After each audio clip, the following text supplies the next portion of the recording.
Hello. Looks like the mic is working. Do a quick check here. That's working.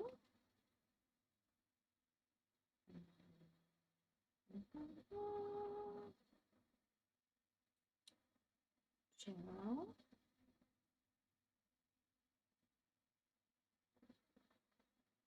Discord, Twitch. I need to keep this one and sorry about it here. How many bones are in the human hand? A handful of them. Alright,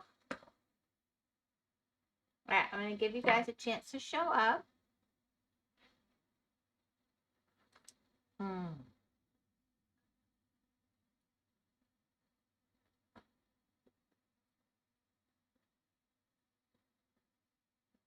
I didn't even look at spelling or anything. That's the best way, really. I'm trying to be less persnickety about such things.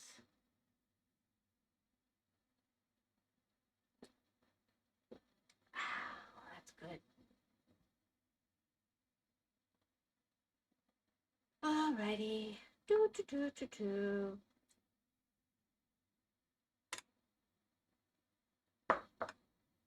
How are all of you?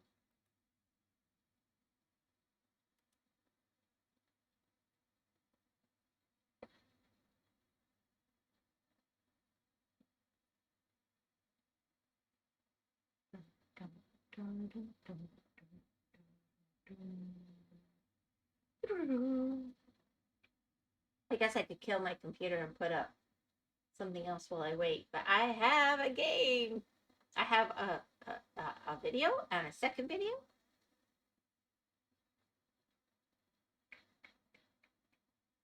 But it's hard to watch videos together without anybody.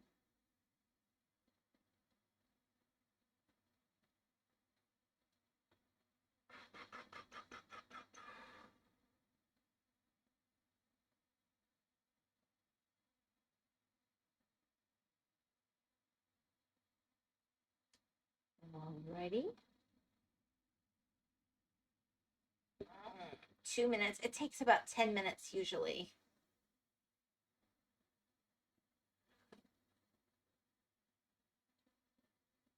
Alright, I'll do something else briefly. Let me make sure this is turned off over here.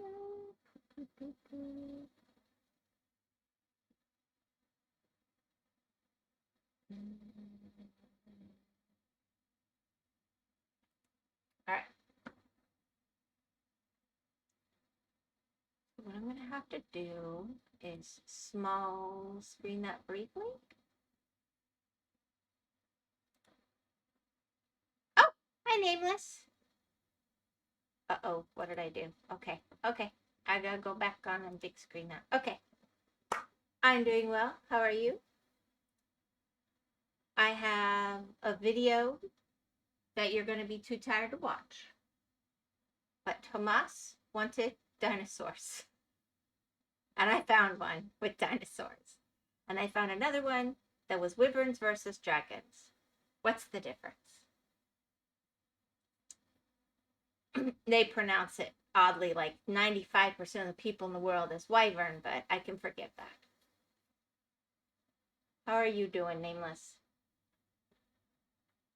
So here, let's get this up and running. Ta-da!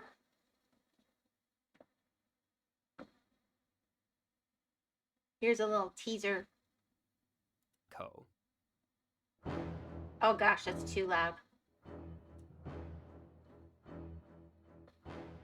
Dinosaurs. Kind of tired, but living, I guess. But dinosaurs are interesting. I'm going to stay awake and debunk everything they get wrong in this video. See, I looked hard for fun videos that were dealing kind of with the cryptid thing, but not super stuffy and not way too conspiracy theory. So maybe this one will work. He is looking at dinosaurs in cinema and saying where he thinks they're right and wrong. So I thought that was a perfect debate topic. All right.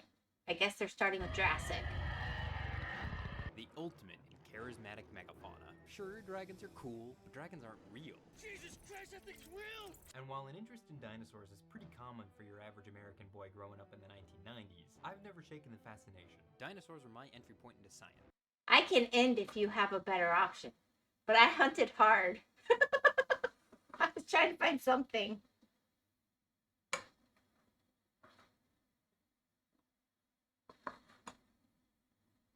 No, don't worry. Okay. Is it too loud? The sound balance is way off for me. I keep turning it down, but I don't want to make it so you can't hear. I started learning about dinosaurs in pre-K, which soon led to biology, ecology, geology. I've never seen that one, so kind of curious. It's not loud at all. Cool.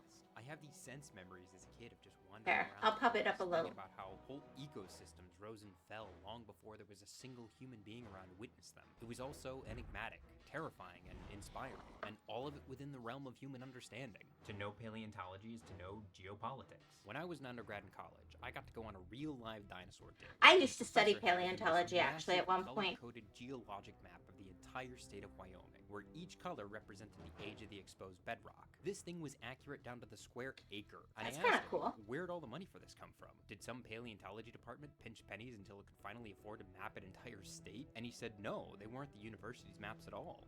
They were borrowed from the oil industry. Dinosaurs were also my entry Yep. point into a whole swath of historical and political subjects. I learned about the bloodless democratic revolution of Mongolia by reading about Tarbosaurus. I got really into cryptozoology in middle school, and it was while researching evidence for the existence of Mokele Mbembe that I Hey, first yeah. heard about the CIA's involvement in the assassination of the democratically elected Prime Minister of the Republic of the Congo. Yeah, pretty heavy stuff. My point is that an interest in dinosaurs is only ever as juvenile as we want it to be, and I don't want it to be that way at all. I want to approach the study of dinosaurs with the same interdisciplinary interest and purpose that I bring to the study of history, geography, politics, art. Dinosaur art, in particular, is one area where I feel I've got the most to contribute to. The intersection of art and entertainment is my lane, and the body of scholarly work surrounding I had a friend who taught himself to do all that claymation in high school. It was amazing. All right, if he's a paleontologist, I don't think he's actually going to say wrong stuff after all. I don't have a PhD in dinosaur, just got a years-long hyperfixation on it, lol. I go back and forth. I feel like I used to follow paleontology really closely, but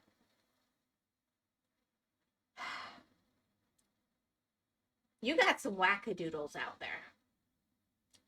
And you got some interesting stuff. I prefer the people who are just like, here's the science. It could mean this. It could mean that. This is what we found so far. I think that's the most useful, as opposed to, I found a piece of a jaw and now I have figured out the entire life cycle and everything about this creature.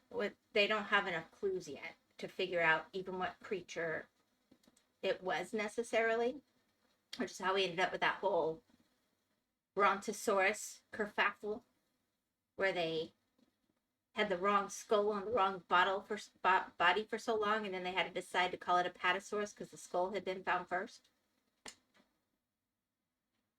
No, I've never followed dinosaurs at all. dinosaur cinema is pretty lacking. Most of what you find on YouTube are just a bunch of nostalgic appraisals from my fellow white boys, which is fine, but I want to expand the discourse, age it up a bit, see if we can make it interesting for the people who aren't already interested in dinosaurs. And if you're still wondering why I care so much, no prizes for guessing, dinosaurs were my entry point into cinema too. The very first film that I remember seeing in theaters was Jurassic Park, and as if it couldn't get any more famous, I really wasn't a Land Before fan Time came out the of that exact either. same day that I was born.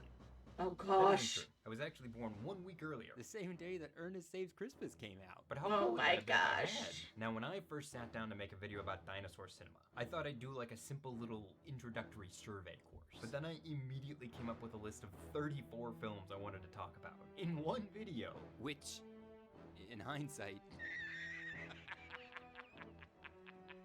Yeah, I always tell myself I'm just gonna make like one point about each film and then get through a whole list of them in like 20 minutes. but then I start writing, and the script hits 2,000 words before. Yeah. The worst thing he could say is something in the lines of, this is completely wrong, right? And all studies point that way, when 99% of studies conclude it's still heavily subject to change due to newer discovery. I know, I was even looking at the warm-blooded versus cold-blooded stuff. But the problem is to find one that actually talks about it in a sciencey way quickly. That isn't happening. Yeah, 2,000 words isn't much at all. Especially because he's talking quick. Everybody else I've had to put on double time speed, but I might still have him on double time speed now that I think about it. Nope, we good. Okay. All right. I'm even done talking about colonialist tropes and adaptations of the Lost World. You caught us! So I guess what I'm saying is that this is going to be like a new semi-regular series on the channel, Saurian Cinema. Yeah, I've got the whole Episode playlist, 2, I'll tell you but right now, is going to be about colonialist tropes within adaptations of the Lost World. In fact, it was originally going to be episode 1, but after 2 weeks of scripting, I realized there was still a lot more reading I needed to do. Just as well, because now I get to start with a movie that everybody would have just been waiting around for me to do if I wasn't going to start with it anyway. I'm talking about the undisputed, gold standard, Mac Money of all dinosaur films, Jurassic Park. It was fun the first time. It wasn't shocking. It was beautiful.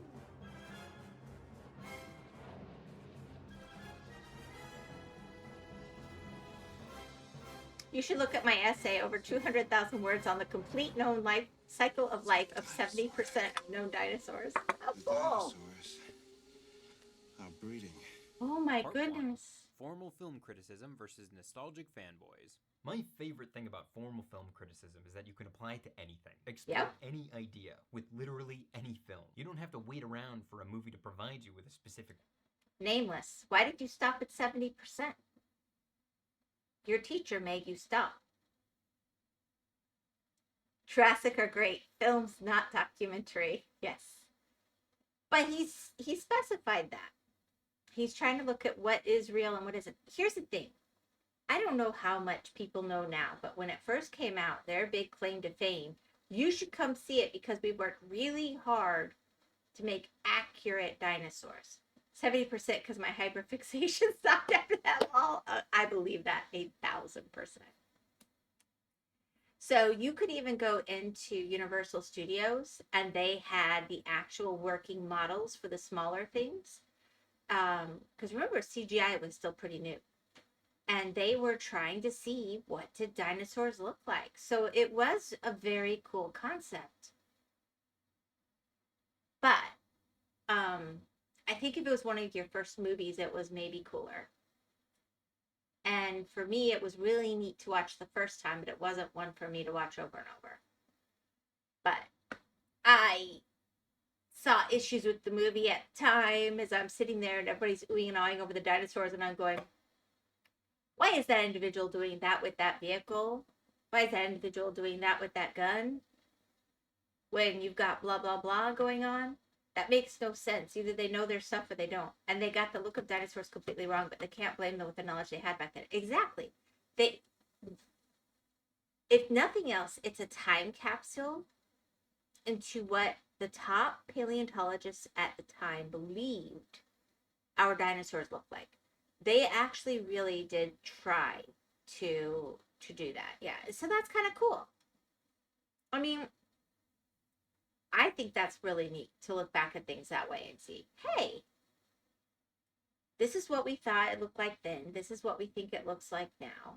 Reading, you can do that on your own and thereby expand the discourse in a near infinite number of ways. It's like a cool time capsule. That's why I usually defend Jurassic haters. A Marxist reading of Planet of Dinosaurs. Oh, I remember that one. So okay, no, I don't. I just saw the year. Postmodern or Marxist. Keep that in mind. That's going to be important later. You're just using these theoretical frameworks as a way to explore the wider implications of a specific school of thought within the context of a kick-ass. Oh my gosh, that's that old. Yes, like the public is that easily manipulated. In all fairness, on Saturdays they used to take movies that weren't in the theaters anymore and put them on the TV because they didn't have programs for Saturdays. That's when I saw it. I didn't see that in the theater. But wow, that just made my heart go, whoa. Hey, suck tar!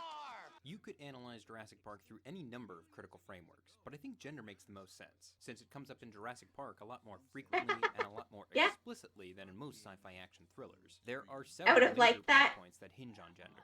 I think that's why I don't have much attention space for movies, because you could come and go and there were commercials.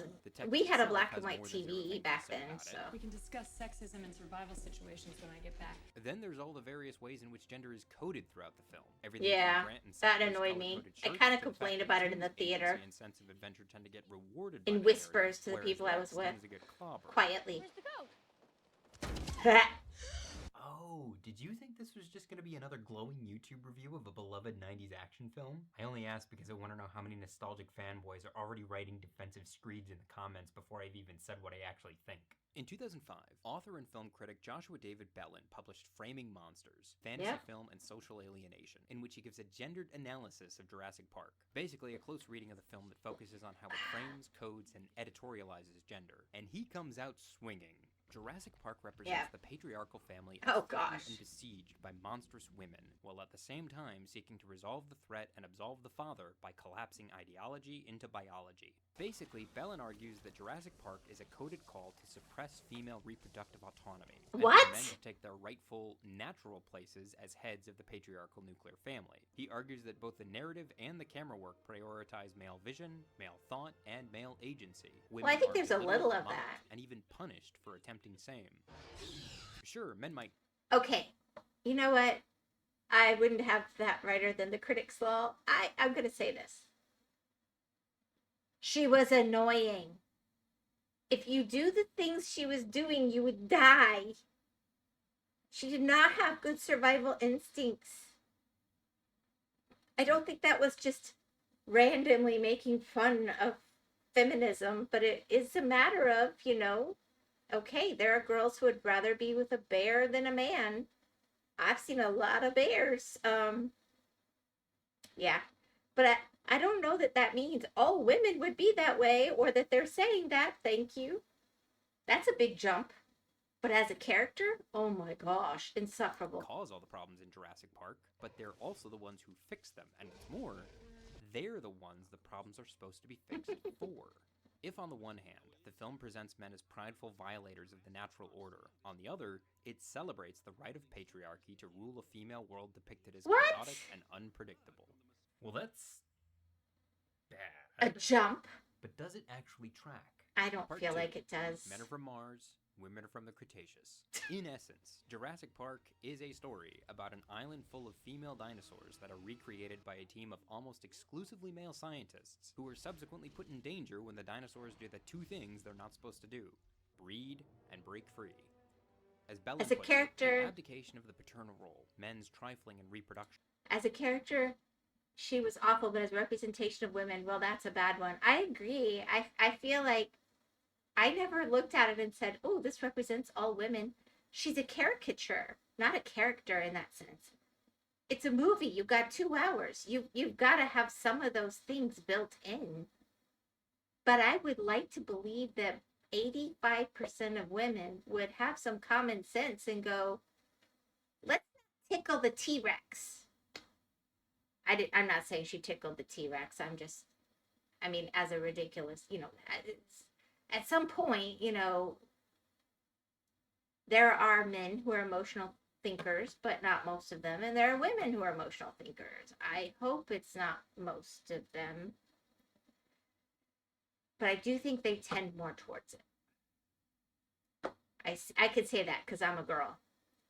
I saw dang women have better surviving instinct than me, which isn't really difficult, but still, that's just it. I mean, I can walk into the woods and do all right, you know?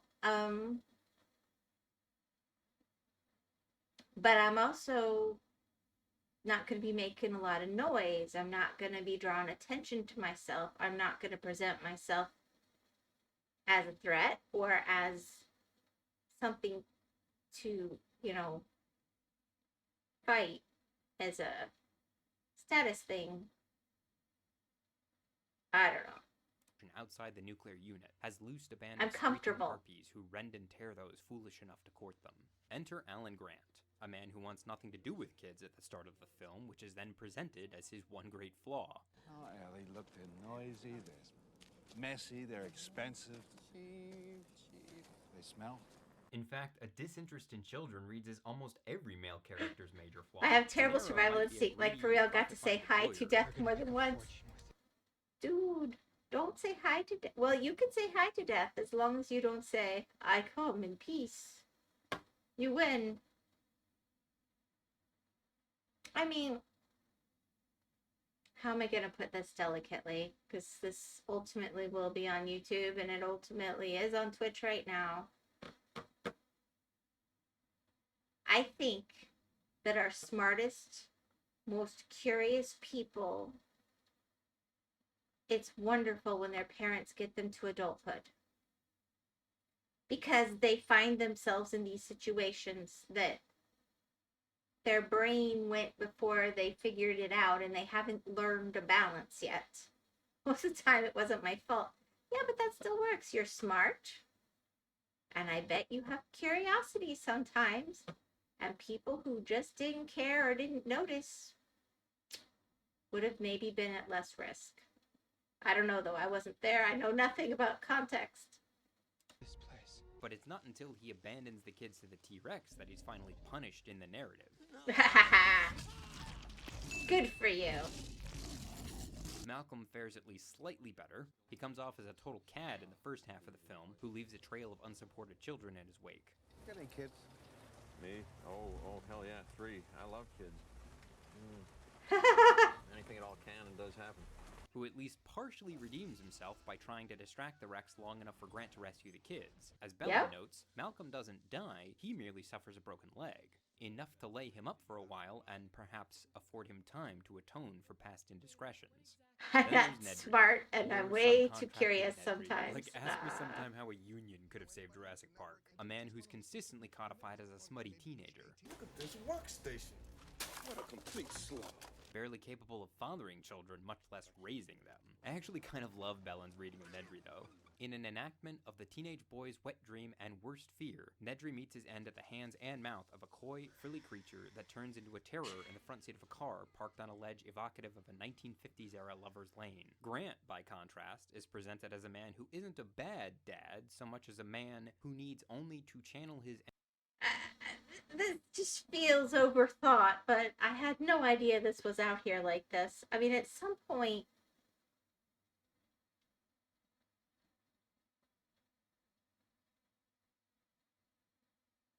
Okay. Wow. It's a movie. It isn't... A good movie is not supposed to be written with all these things first and then you throw some character dressing on it. That's a modern approach that was starting to happen then, but not like now. Okay, this gets too complicated for my type brain. Yay, bad guy died and good guys lived. Yay! Yeah. ...into family commitment to bring order to chaos. Even at the very start of the film, Grant is consistently characterized as a level-headed, problem-solving go-getter who just needs to direct those energies into rearing children in order to be redeemed. As Bellin puts it, Grant represents the power of the father to negotiate and tame a wild, feminized nature. What species is it? Showing You know that scene in the that movie being where a Grant dad ties isn't two automatically a female bad seatbelt ends thing. together in a helicopter in order to keep himself secure? Most everyone Being I a know interprets protector that could scene be as a good coy thing. foreshadowing as to the fact that an island full of all-female dinosaurs have figured out how to make it work, as it were. But Bellin's got a different interpretation. He says that the image of Grant subduing two recalcitrant sisters by literally tying the knot is another way that the film's imagery reinforces this heteropatriarchal ideal. Wow. Now, it wouldn't be the wildest thing to suggest that a Steven Spielberg film has a certain fascination with fire. Have a great day. Take care. I don't blame you. I don't know what I think of this. But yeah, the review, he's reviewing a review. I feel a little cheated on the dinosaur part. You have a good night, Nameless. Who knows? Maybe we'll get Tomas. It's about time. Bonne nuit. I'm surprised you stayed this long. You need some sleep. You still got work tomorrow, I thought. Or to recover from your week. That's right, you got 4 days. Alright, I'll finish this and hope Tomas shows up, I guess. Maybe it'll And get I'll be the better. first to admit, It's it's not even more bad. pronounced in the sequels. One of the most remarkable Yeah, I don't- concepts in didn't- three the Jurassic sequels, Park oh my films gosh. released by the year Blah. 2001 is that though they're all about dinosaur attacks and hairbreadth escapes in one respect, they're all about the creation or restoration of father-centered families in another. And I think Wow. Bellin is spot on here. You've got Ian Malcolm trying to rescue his girlfriend and repair the relationship with his estranged daughter in The Lost World, and Paul Kirby trying to save his son and, I don't know, low-key get back with his ex in Jurassic Park 3? I miss fishing. This is, without doubt, my least favorite thing about any of the Jurassic Park sequels. Their That's just stubborn dumb. refusal to explore new themes. Although, to be fair, one of my favorite things about Jurassic Park 3 is that Paul Kirby isn't the main character. It's Alan Fuck You Pay Me Grant. Here we are in the worst place in the world. We're not even being paid. But even just restricting the discussion to Jurassic Park, Bellin concludes, the film's moral calculus is thus disarmingly simple. The measure of a man is his fidelity to fatherhood, and the punishments meted out to the male characters bear a direct relationship to that factor. I mean, except when they don't.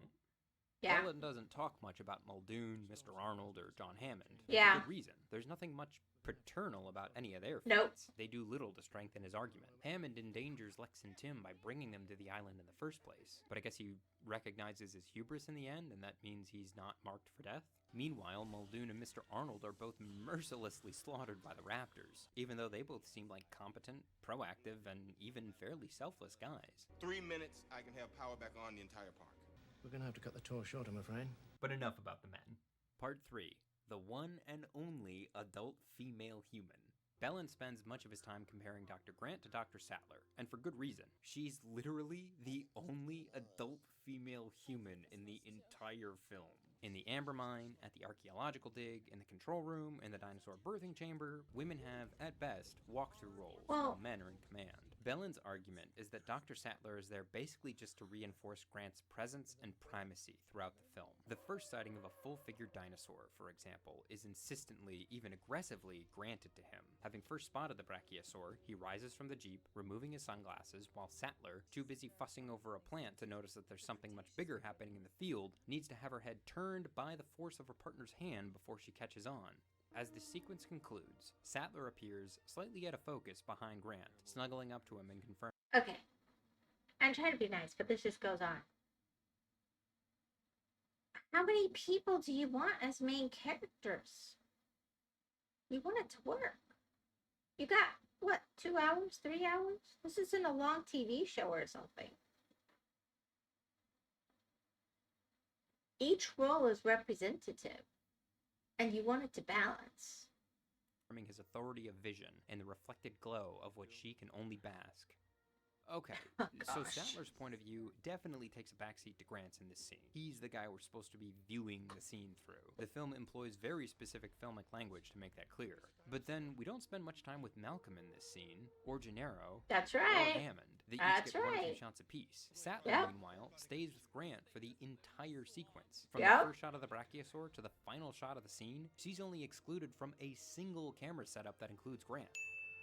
But I bet I know what Bellin would say to that. It's not if she's included in the scene, but how. Always behind Grant, following his lead, Oh my slightly out of gosh. focus, basking in his reflected glow. Bellin's point is that Sattler's only here to reinforce Grant's masculine primacy. And he might be onto something. I mean, it's not like this dynamic has ever flipped anywhere. Okay. You've got giant dinosaurs. You're curious. You're interested. There's nothing else to get behind except him. You feel like you're smaller.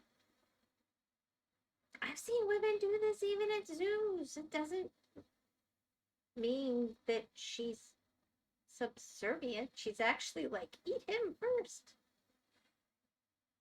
Yeah. Else in the Weird. movie, right? Right? God creates dinosaurs. God destroys dinosaurs. God creates man. Man destroys God. Man creates dinosaurs. Yep. Dinosaurs Eat man. eat man.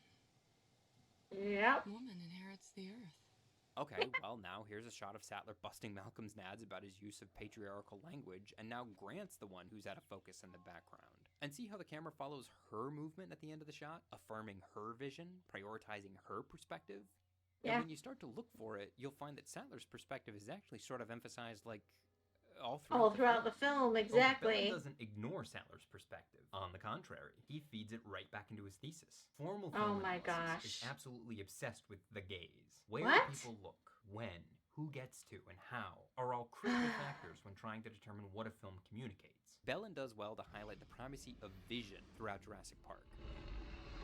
There's a near constant yeah, this isn't very dinosaur-y. Alright. I mean, I thought...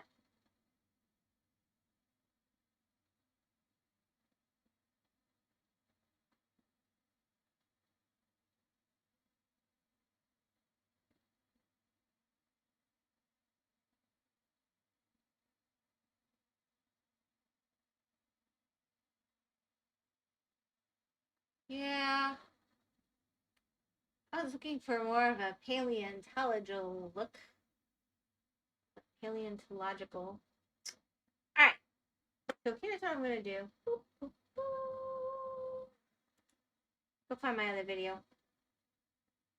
I think Tomas might still like this, but maybe a different one in the series. But the film review thing isn't really working for me. Alright, let me see here. I have...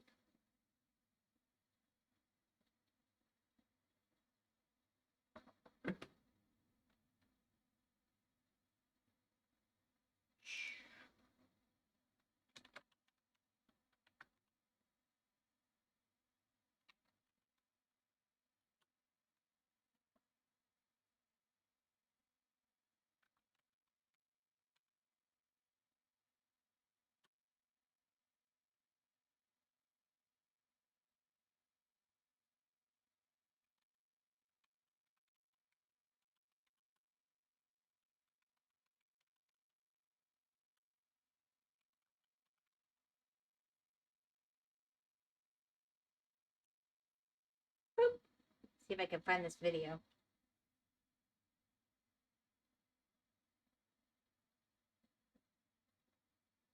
I think it's this one. Oh, that's pretty. Exploring the differences between a dragon and a wyvern. Hi everyone, welcome. Alright, we can do that. We could do that when somebody else shows up. Alright, I'm gonna reduce that briefly. I'm gonna go find this one. And I guess I'll pixel till somebody shows up.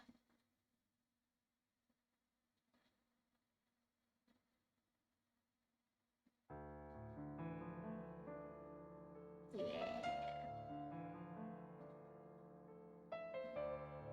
Oh, I finished a lot of them. Yeah, I'll work on this crazy one. I'm never gonna finish this one anyway. Let's see.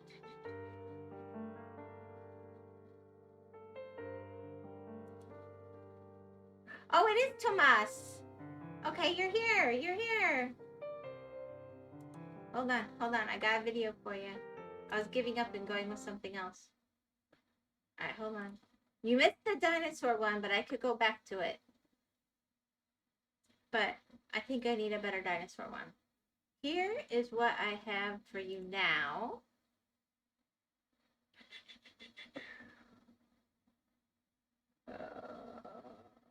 Maybe.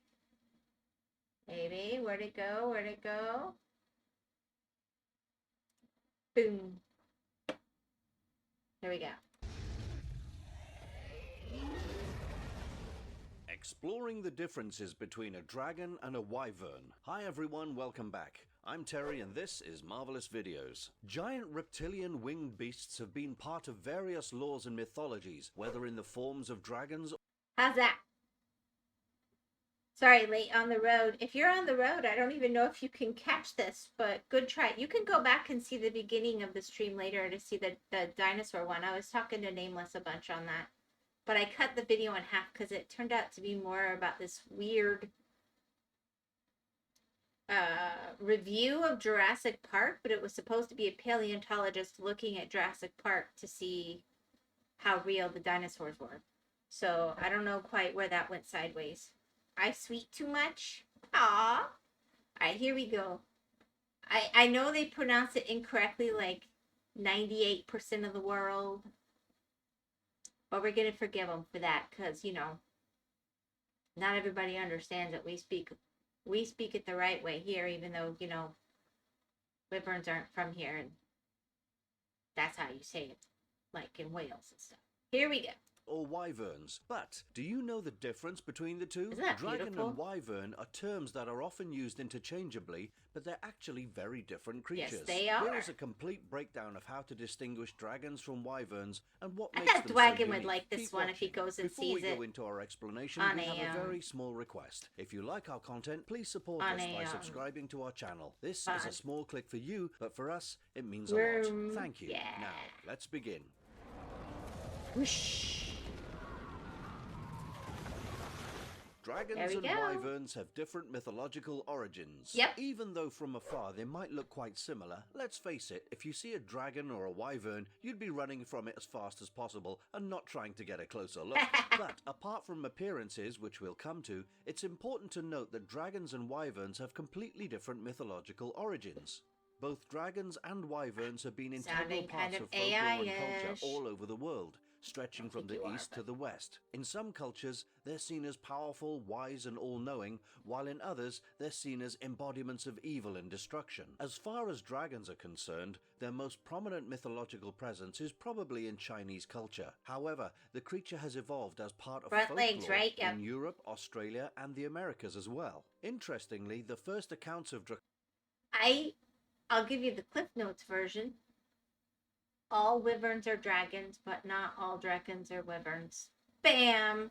Wow! Draconic beasts describe them as looking like enormous snakes. Draconic animals are mentioned initially in ancient Near Eastern mythologies and can be found in Mesopotamian art and literature. Nearly all Indo-European and Near Eastern In mythology Skyrim, I've have killed tales so of many. storm gods fighting enormous serpents. Good for you. The Chinese mythological monster Lung has come to be associated with the modern understanding of the word dragon. Many East Asian deities and demigods had dragons as their personal rides or pets. Dragons were also associated with the Chinese emperor, who was the only person allowed to put their emblems on his home, clothes, or other personal items. There's also during they the weren't latter allowed to be Chinese wearing imperial yellow, I era. thought. In the hierarchy of Chinese animals, the Chinese dragon Snake. is at the top. No, Although its no progenitors snake. can be found depicted on Neolithic snake. and Bronze Age ceremonial vessels, their exact So much origins more. are unknown. Dragons are believed to have control over the weather in China. The source of the Chinese traditions of dragon dancing and dragon boat racing is related to the mythical creature's links with rain. Since rain and dragons are intimately related, drought is said to be brought on by a dragon's sluggishness. In Chinese writings, it's thus common to see prayers that invoke dragons to bring rain. It's understood that dragons are often Oh, they seen got a as different gods or scene in here cosmic now. deities with immense power.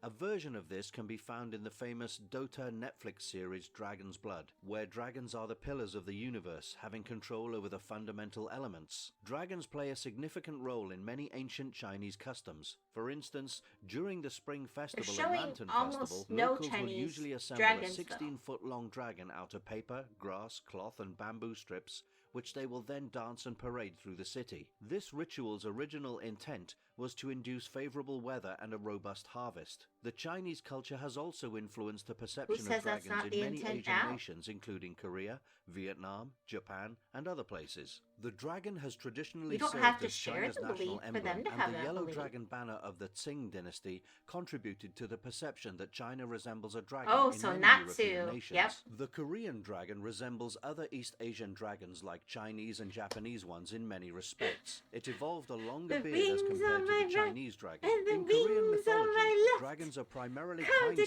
spirits for- associated with water and farming, who are frequently regarded as bringers of clouds and rain. Sorry. As a result, it's believed that many Korean dragons lived in rivers, I said it lakes, wrong anyway. oceans, or even deep mountain ponds. In Korean folklore, there are many stories that speak Ryu. about people traveling to underwater realms, particularly the underwater palace of the Dragon King. Japanese dragon mythology combines local legends with Chinese imports concerning dragons. The majority of Japanese dragons are Okay. water deities connected to rains and Can I just say,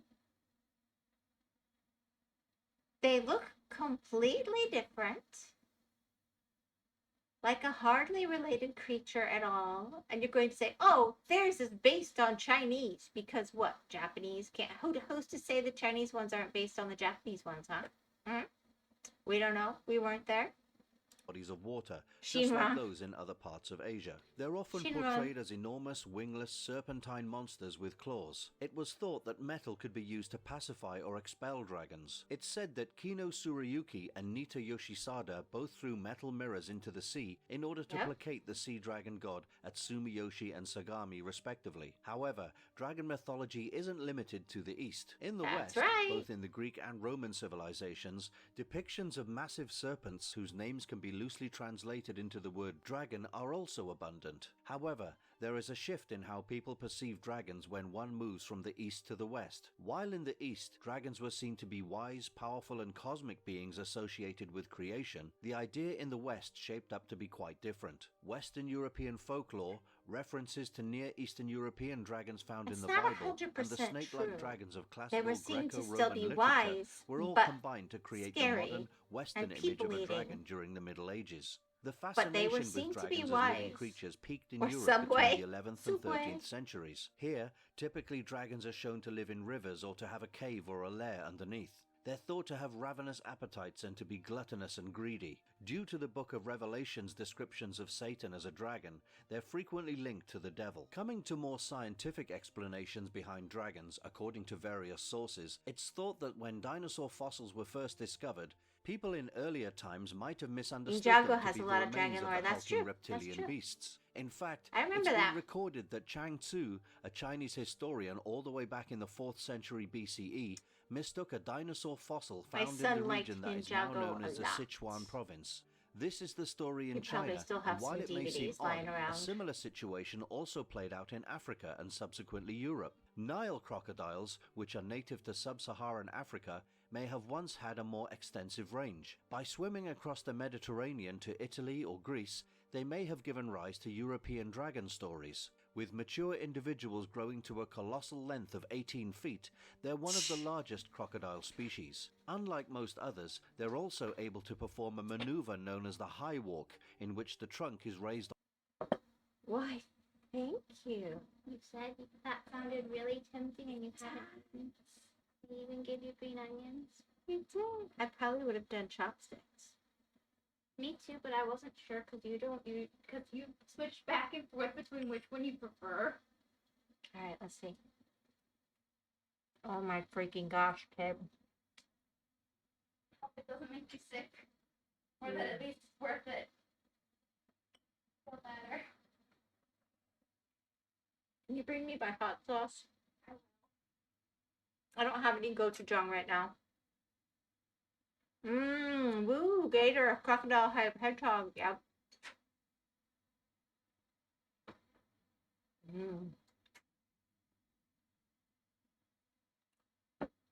The dinosaur one was a little disappointing because it was supposed to be a paleontologist looking at Jurassic Park, and he was really interesting, but he was doing a film review.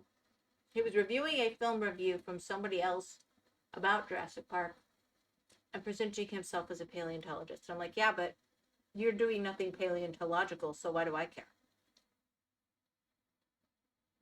I'll take it. You need it? Probably. That's okay. Thank you. I was going to put it back away so that you didn't spill it on the carpet. You're good. Thank you. I'm not going to spill my hot sauce on the carpet. Love you too. Alright, let's keep going. Hedgehog moved on.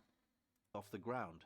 A huge, lumbering crocodile, easily confused for a dragon. Many different kinds of monitor lizards, usually known as goannas, can be found throughout Australia. Large, ferocious creatures with razor-sharp teeth and claws play significant roles in traditional Aboriginal storytelling. I don't know. According to recent studies, goannas may even create venom that causes bite wounds to become infected after an attack. These species may be to blame for the dragon myth, at least in Australia. Definitely. Others contend that tales of dragons originated as a result of the discovery of megafauna like whales. Ancient people who came across whale bones would not have known that the animals lived in the sea, and the thought of such enormous creatures may have caused people to believe that whales were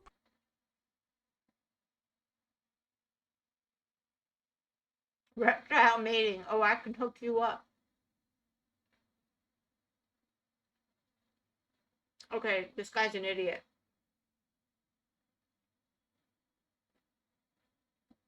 First of all, ancient people couldn't go to the grocery store and pick up a piece of meat or ground meat. They had to slaughter the animal,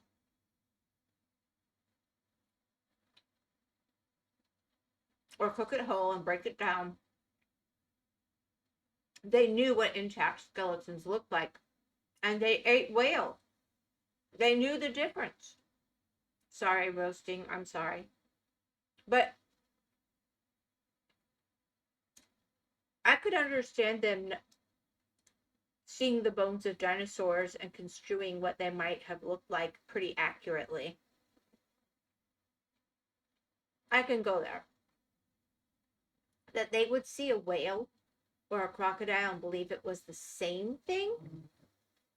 Not to mention, if the climate was warmer in the Middle Ages, so yeah, you could have had a wider range of those things. Our reptiles get huge in Florida because they can grow all year. Predators. Live whales spend up to 90% of their time underwater. Therefore, for They the knew they majority were of human whales are in history, water. nothing was known about them. Even in the most Bible they talk intriguing about it. theory behind dragons actually includes a surprising Oh my animal, gosh. a person.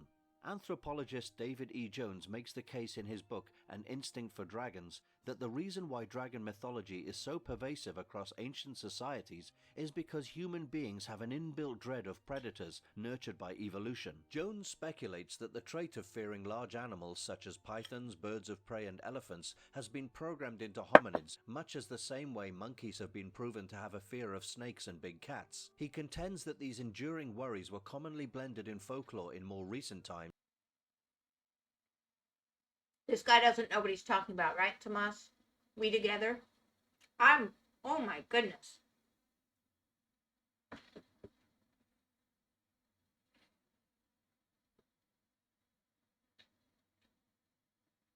Also, people saying, I heard a story about a person who told a story about a person who, good question. It's not that old. 2 years. Like, I heard a story about a person who told a story about a person who told a story, and they saw this dragon thing and blah, blah, blah. Okay, that could be fake. When people talk about it in the first person, that raises other questions. And I can believe that what they saw was not something that we would think was a dragon. I can go with monitor lizards or Komodo dragons or my cousin's friend's uncle. Exactly. My cousin's friend's uncle stories, they're not going to be as accurate. But when you get first person accounts that they took the time to write down when paper was rare, I struggle with the concept that they just made it up out of their imaginations and shared it as fact because, I mean, I could believe people did it for money, I guess, but because they were stupid and they'd seen some whale bones, so they believed that they had fought. That sounds like schizophrenia. They believed they fought a fire-breathing dragon. I mean,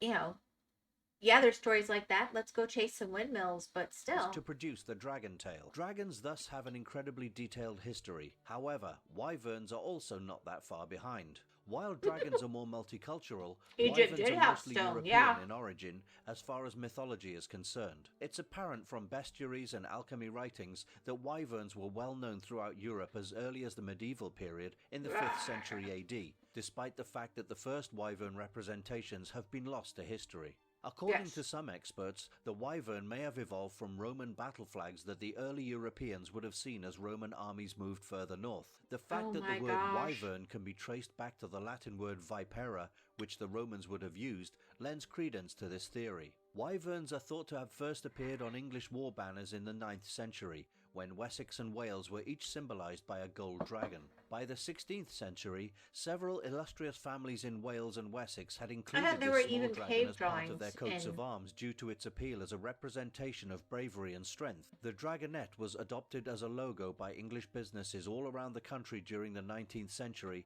and it's still used as a brand or mascot today. From a scientific perspective, wyverns, according to some cryptozoologists, are evidence that extinct avian species like theropod dinosaurs coexisted with human societies 65 million years ago and may still do today. It can also be said that wyverns have a more scattered and ambiguous mythology in comparison to dragons. Unlike dragons, which have a positive and cosmic presence, wyverns are exclusively seen to be evil and have been historically associated with war, pestilence, and death. They're considered to be mean, treacherous, and harmful creatures. In fact, wyverns are often thought to be a subspecies of the dragon. So, as far as mythology and the origins of their lore are concerned, the two creatures are decidedly different.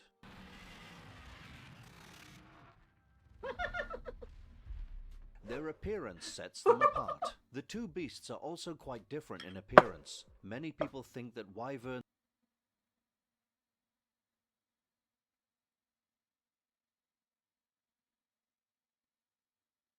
He has to kid, no, their mom's in Florida.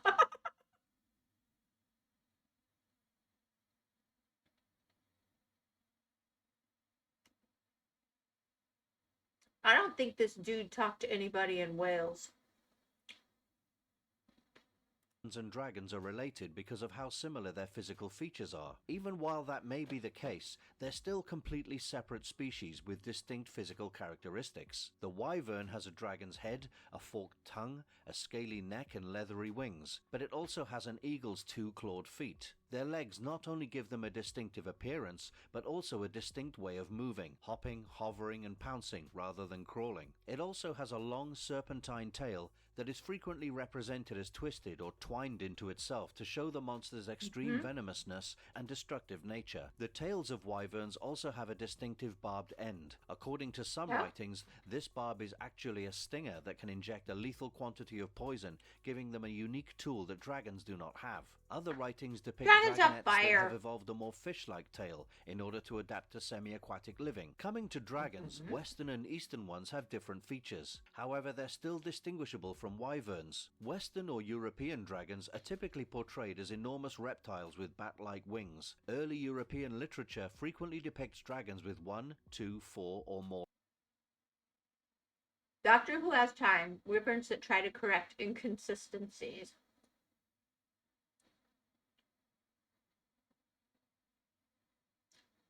I feel like this one was drawn with affection. More than fear. Legs. Dragons are usually portrayed as having 4 legs and are typically larger than the regular wyvern. While it's understandable that in some cases wyverns might be bigger than dragons, dragons in general as a species are much larger in size. They've been depicted as gigantic flying beasts, with some Chinese depictions even showing the earth resting on the back of a dragon. Yes, that's how big they can potentially be. On the flip side, wyverns are smaller and usually haunt forests and desolate swamps, preying on poor humans unlucky to be passing by. As opposed to the European form, Eastern dragons are typically more snake-like and lack wings. Regardless of whether they have wings or not, they're regarded as majestic and swift flyers. Many have manes or dorsal spines in their depictions. While red and golden coloration is frequently used, Eastern dragons are also portrayed in a variety of sizes, shapes and hues, with some resembling the fairies of other cultures. If we were to see a wyvern and an Eastern dragon side by side, the difference between the two would be extremely apparent, since wyverns are dark in color and way more menacing to look at. Thus, if you're observant and happen to chance across either of these two creatures, now you'll be able to tell them apart, at the risk of... Okay. Tomas, I have to go here. I'm sorry. I can't hold it in any longer. It's exploding out. It's just building and building. It's gonna... like that. Like this. I have to let it out. I apologize.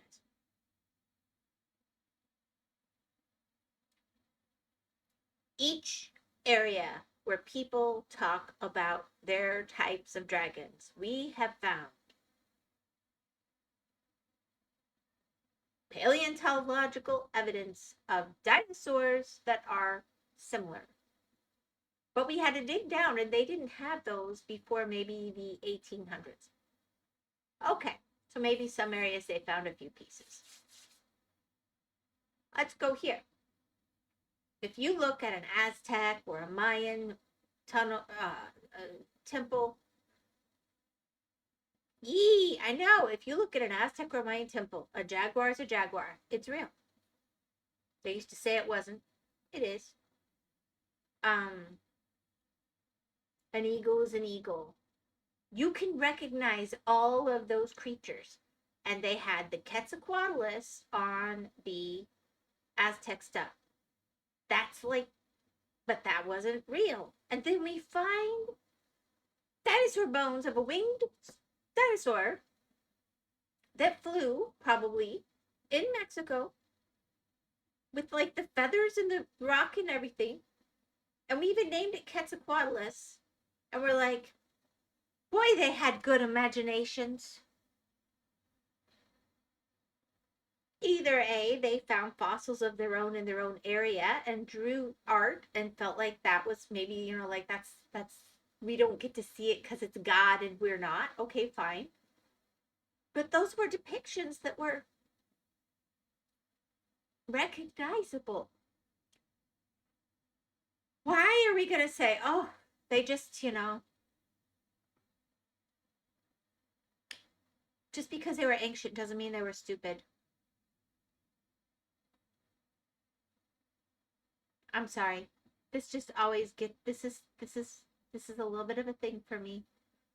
I'm fine with saying that they did not actually interact with dinosaurs potentially, but this is being burnt to ashes if you take the chance. Another thing to note here is that while both creatures choose to live in wild lands where humans don't usually go, their preference of habitat is different. Dragons generally choose underground lairs, burrowing deep beneath the surface of the earth, as can be understood from the various depictions of dragons in their caves and earthy lairs. Wyverns, on the other hand, prefer to build their lair in low, moist areas like swamps. I swear he got all his information from a quick internet search and threw together a video and moved forward.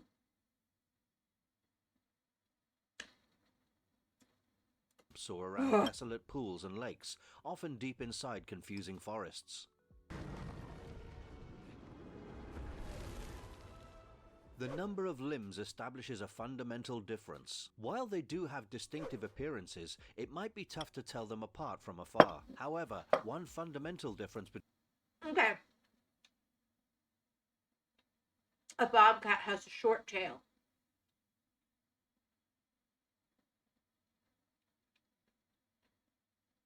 Does that make it not feline? Not all cats are bobcats, but all bobcats are types of cats. It's a physiological difference, but in essence, they're similar. And look, we always draw it more like a bat, where this is the arms. It's not a lack of arms. It's that they don't have arms in addition to their wings.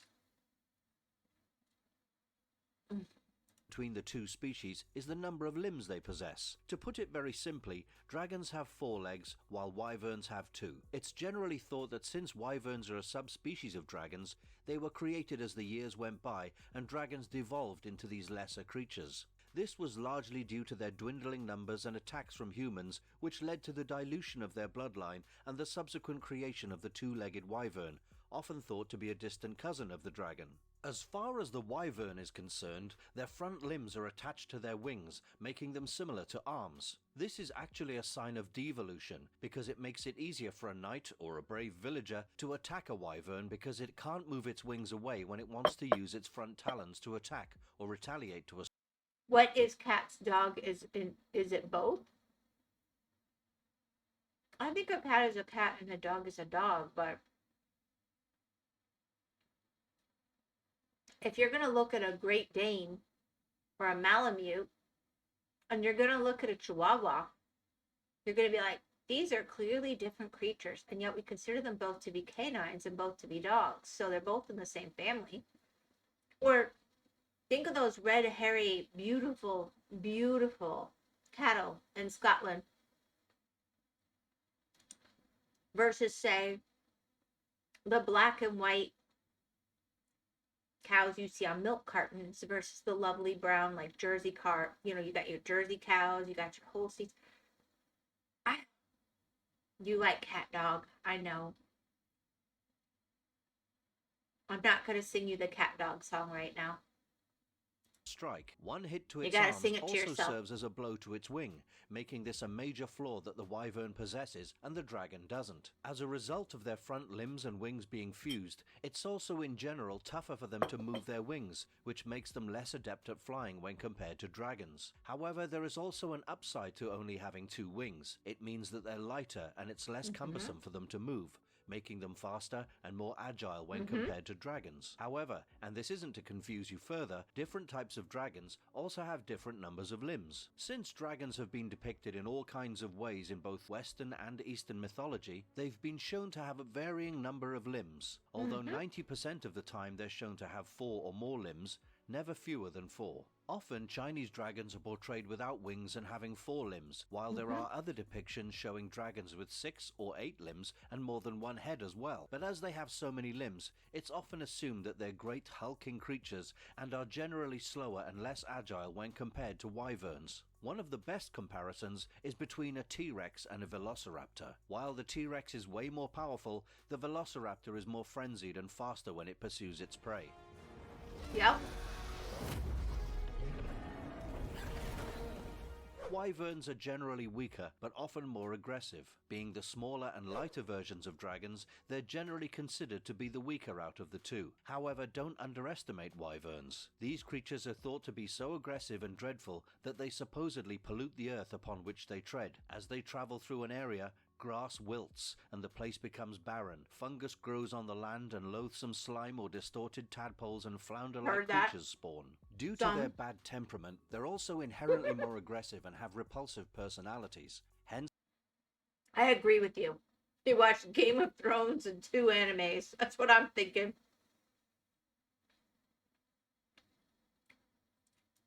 even though they're lighter and smaller in size, they're considered to be more aggressive. They have a beaked mouth and also use that to attack if needed. In some adaptations and interpretations, they are also thought to have the ability to breathe out poison through their mouths, unlike dragons, who are famous for their ability to breathe fire. Their small size also allows them to be swift in battle, something that is tough for dragons due to their sheer size. Dragons, on the other hand, are much larger in size and are more powerful in many aspects. In fact, in various mythology and cultures, dragons are thought to be the most powerful creatures in existence. Their most iconic ability is, of course, that of breathing fire. Dragons have famously been depicted showering fire down on towns and villages going in like total yellow verbal rain from the circles. skies, turning everything it touches to ash. Apart from this, dragons are also known to have impenetrable scales that make them invulnerable to most attacks. They also live for over 1,000 years unless they're actively sought out and killed. They're thus incredibly strong and cause much more damage on a large scale. For example, while a wyvern would probably kill 2 or 3 humans in 1,000-year club, baby. due to its smaller size and stature, it wouldn't be able to decimate an entire town. A dragon, on the other hand, would be able to cause mass destruction due to its size and powers. Don't let this make you think that the wyvern is by any means a small creature. It's considered to be big enough for hunting rhinos and hippos. But then a dragon's supposed to sleep for like tens to hundreds of years. Small. Also noteworthy is the fact that dragons are thought to possess magical and like they mystical can't powers do and that every abilities, day. while wyverns are portrayed as lesser creatures, possessing only brute strength and speed. This also makes wyverns weaker in the larger scheme of things. While dragons often have a larger or a higher purpose, wyverns are just beastly predators. This could also be why they're so I feel like he's very prejudiced against wyverns, don't you? And I'm not hearing anything new. I'm going to skip forward and see if we get to anything else new. Look, it's the same animes and stuff, too. Alright. I think he's prejudiced. I'd rather hear a Welsh person talk about it. That'd be more interesting. Saying that this stuff...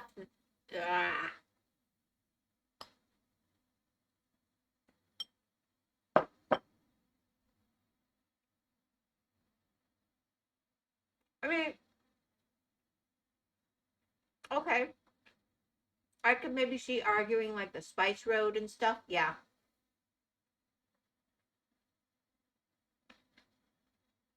Because there's good stories about wyverns too.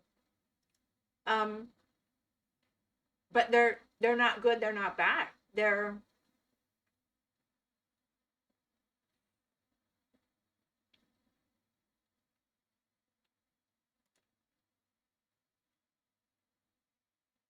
not good, they're not bad. Yeah, they're just natural. They don't have a sense of good, they don't have a sense of bad. They're elements of nature like wind or water That's why they're scary. They're bigger than you, but they're supposed to be intelligent and like kind of like fae folk. If they tick you off, if you tick them off, they will just destroy the uncomfortable thing. If you please them, they will lift up the pleasant thing. There's no like sense in most, yeah, there's stuff, but a lot of what I've seen, it refers to them in more of a natural thing. And it really bothers me when people think, oh, Chinese people are the only reason anybody believes in dragons anywhere in the world. So if you have cave art in Alaska of a dragon that came from China on the spice route, it's really odd. And if you go Quetzalcoatlus and there's others, but that's the biggest because we literally found fossils that match. And you're gonna say the Aztec people were clever enough to look? There was a lot of, I wouldn't have wanted to land in a cenote, for example. England, yeah, but he was saying England got it from Rome, that got it from China, and I'm just going, no, I don't think so. All right, I'm gonna turn off the picture for a second. I'll show you the one that I kind of went away from, but you can see part of it because it was really pretty and it's nicely done. I just don't like the review he's doing. Let's see if I can go to my, go to the previous. This video is sponsored by From.co. All right, I'll show you the one I was doing. And it started out really neat, and I think it's worth watching the beginning, and maybe we'll just skip to the end, because the middle is just, ugh. The review he's reviewing was annoying. All right, let's see. Can you see it? Let's get this going.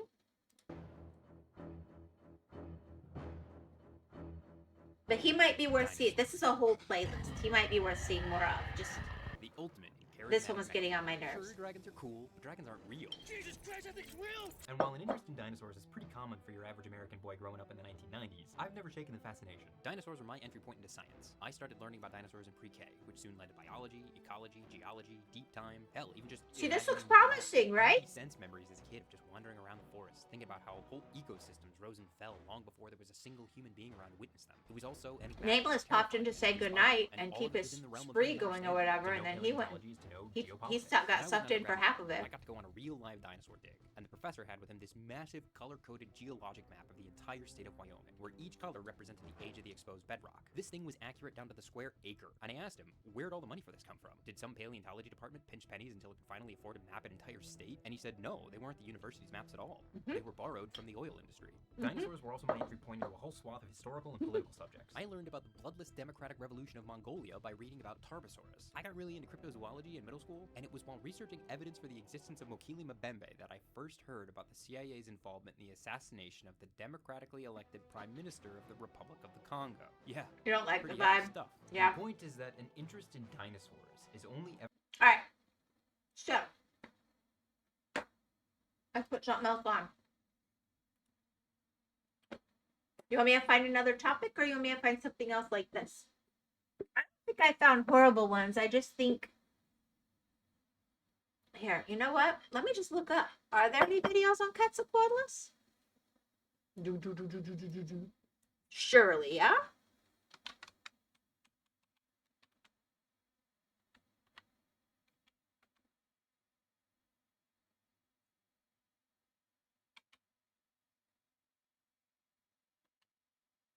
There it is. Haha, I still remember how to spell it.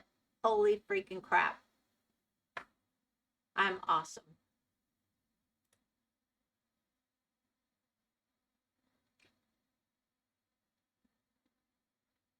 Okay, that's dumb. The largest animal to ever fly that wasn't Quetzalcoatlus. Alright, let's see this random extinct zoo with 2,000... During the Cretaceous, dinosaurs enjoyed a relatively... I'm down for anything. Yeah, I don't know. Let's see. This is short, so let's just see what they make it look like. I'm moderately worried. I literally took the first one that popped up, just to be fair. And in the waters, giant marine reptiles did the same. Together, these two essentially dominated both land and sea. However, there was another group, the pterosaurs, that were also busy ruling, yet their domain was the skies, which they ruled with an iron fist. And one of the most mighty, if not the mightiest of them all, emerged roughly Yes, I do 70 know what million banana years ago republics and are. became the Lord of the Skies. This was the Quetzalcoatlus. It was a behemoth of an animal, which was quickly apparent to They the showed it wrong. paleontologists who unearthed it in 1971.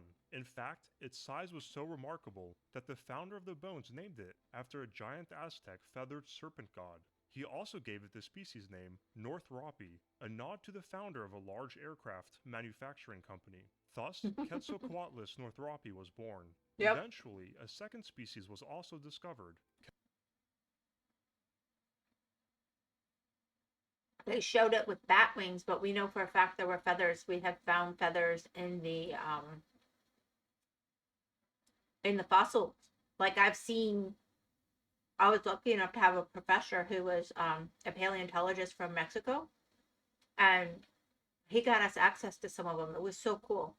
You've seen this in Transformers is way more accurate than my professor, I'm sure. Although the Northropi would always retain the fame, as it was by far the larger of the two species. Even though it was never questioned that the Quetzalcoatlus northropi was an absolute titan, there have been many disagreements about how large it was, and how it compared to some of the other giant pterosaurs. Originally, it was believed to have had a gigantic wingspan measuring 21 meters or 68.9 feet, which would have made it wider than an F-22 fighter jet. Unfortunately, yet perhaps fortunately for the animals it coexisted with, it was quickly deduced that these were over-exaggerations, and through the years, the estimates of its wingspan were reduced, with paleontologists now thinking that it likely grew to be between 10 and 12 meters or 33 and 39 feet wide, which still makes it larger than an F-16, and by far the largest animal flying around in its ecosystem. Not to mention that when on the ground... Alright, ad break in progress. I'll stop here so you can actually see it. They're comparing it to a giraffe. That's interesting.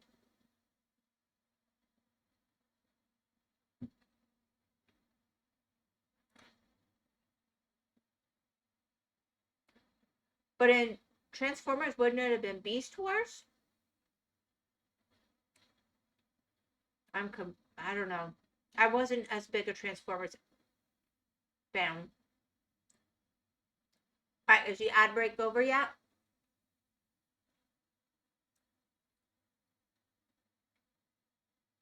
Okay. So that's kind of interesting. I think they're wrong.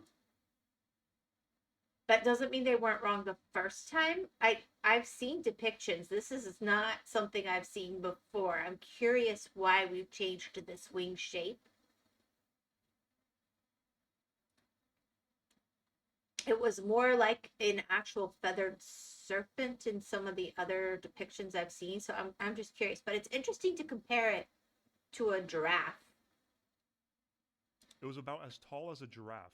The weight of Quetzalcoatlus northropi has also been another area of debate, with recent studies suggesting it weighed about the same as a medium-sized adult grizzly bear. Meanwhile, the smaller and less known species, Lawsony, is believed to have been about 55% smaller from a wingspan perspective and was significantly lighter, which still makes it respectable, but not as remarkable as the larger species. However, even the largest of the Quetzalcoatlus faced competition when it came to being the largest pterosaur ever. For a long time, it was considered the biggest, though eventually, other giants...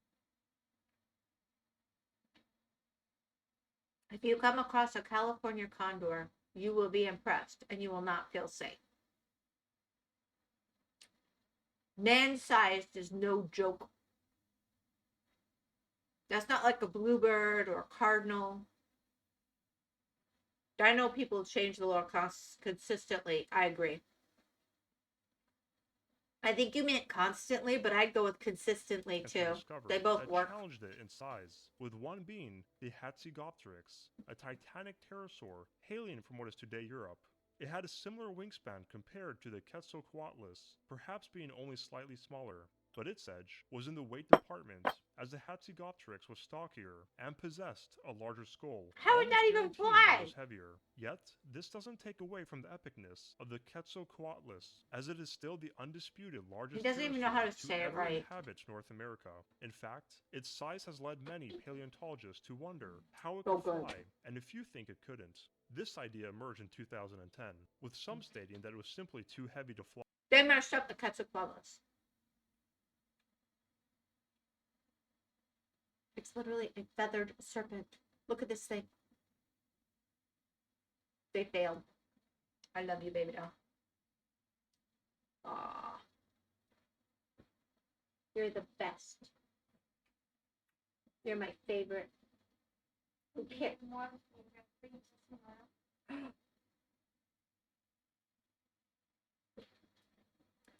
Leading to the belief that it lived, hunted, and slept all on the ground. However, this flightless hypothesis never really gained major traction, and currently, nearly all paleontologists believe it was capable of flight. Gotta do it the However, right way. there are still arguments on how well it could fly.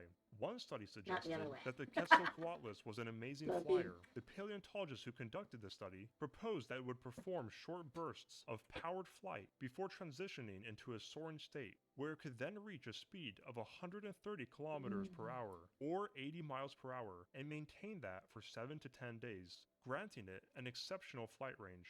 Albeit, not everyone agreed with this, as certain research indicated that it may not have been able to be airborne for prolonged periods due to its size, and would instead just fly occasionally, and only for short distances. However, Alright.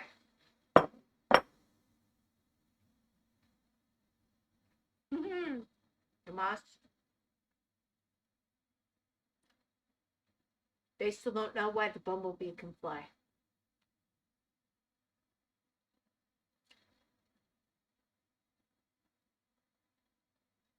They are literally comparing them to airplanes to figure this out, but they weren't airplanes. They're physical things.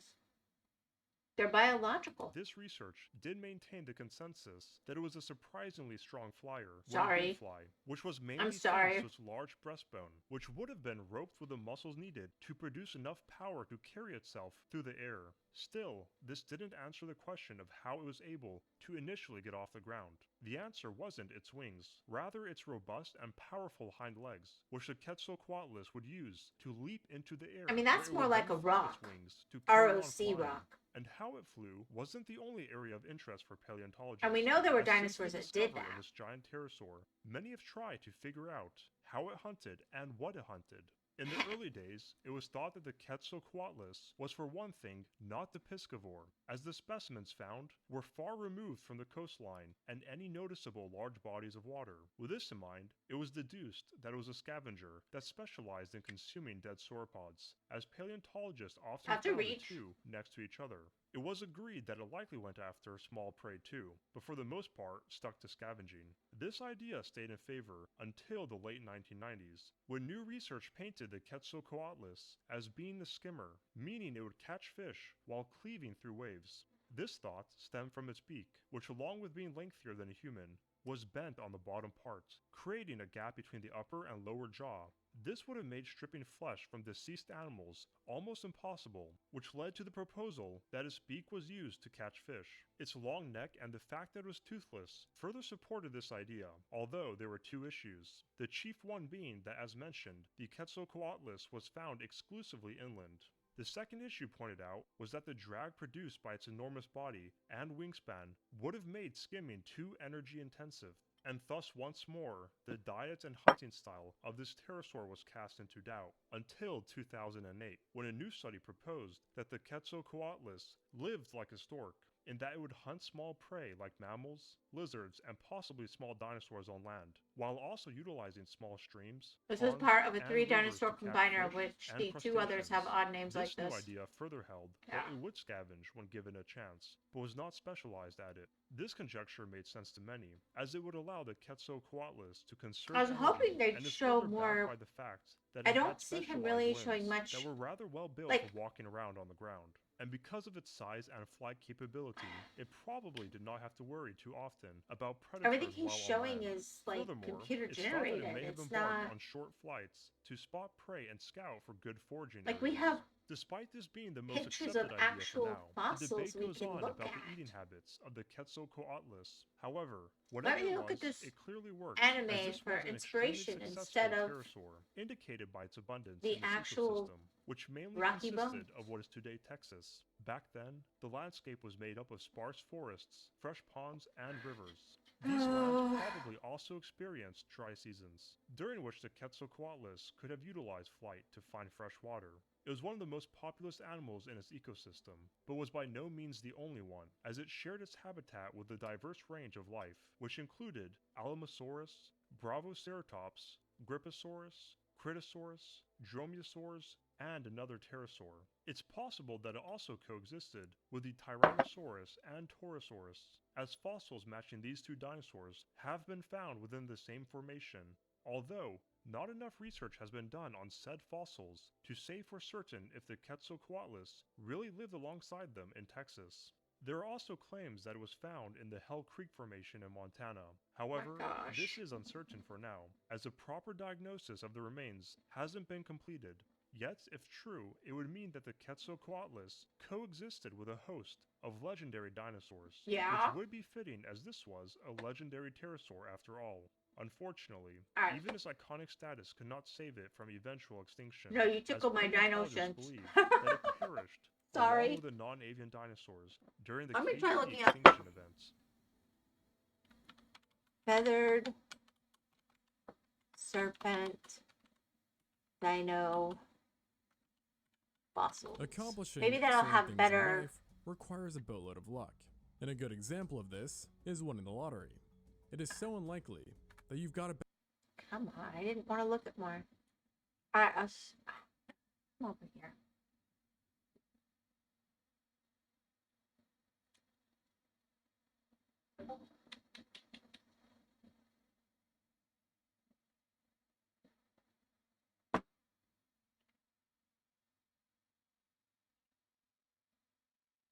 Two weeks ago, 10 months ago. I almost want something that's more like 15 to 20 years ago. Oh, here we go. Oh, that's Southwest China.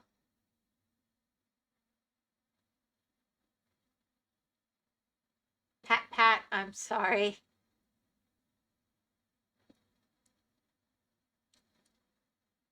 I got one 7 years old.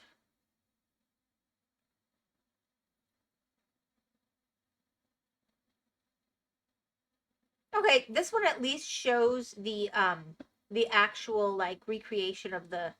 Yeah, this makes more sense somewhat. Let's try this. Wingspan of up to 11 meters. All right. Approximately 30. I mean, if you're not looking at actual specimens, what are you doing? But also the largest flying creature ever known in the history of our planet. Let's This one's short. The incredible journey of Quetzalcoatlus, from its first flights across the ancient skies to the secrets behind its extraordinary flying abilities. Quetzalcoatlus is truly a marvel in the history of evolution. Named after Quetzalcoatl, the feathered serpent god from Aztec mythology, its name reflects its remarkable size and appearance. Dominating the skies about 66 million years ago, Quetzalcoatlus was virtually unparalleled. With a long neck and a large head equipped with a toothless beak, it was adept at catching prey.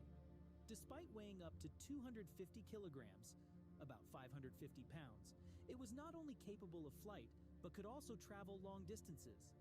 This might be due to its unique body structure.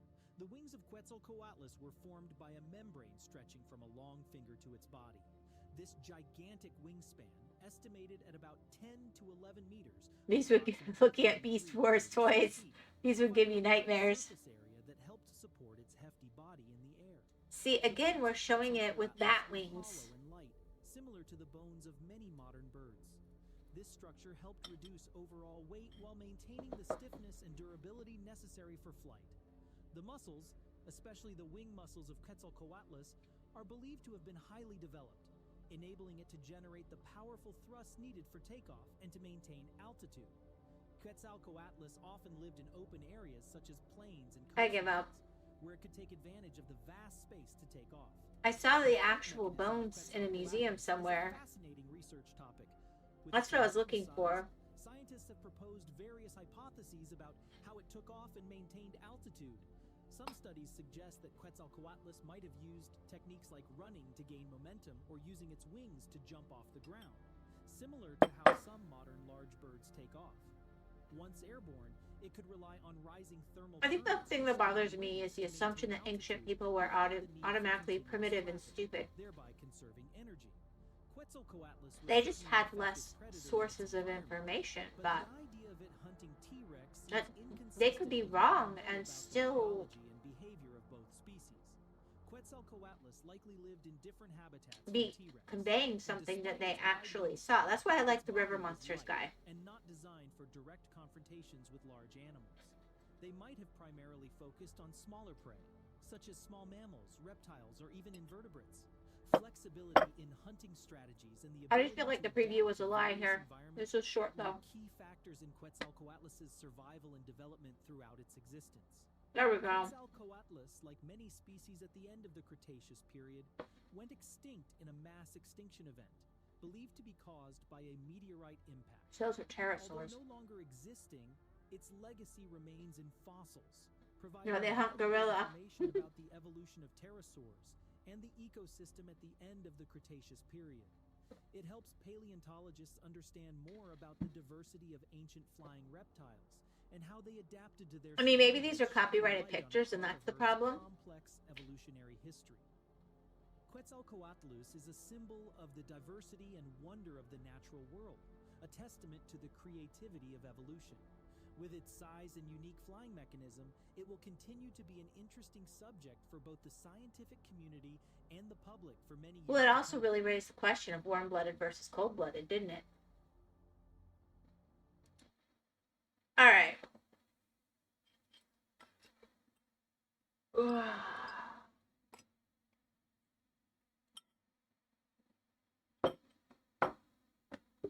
right. I'm gonna be a bad girl. Hold on.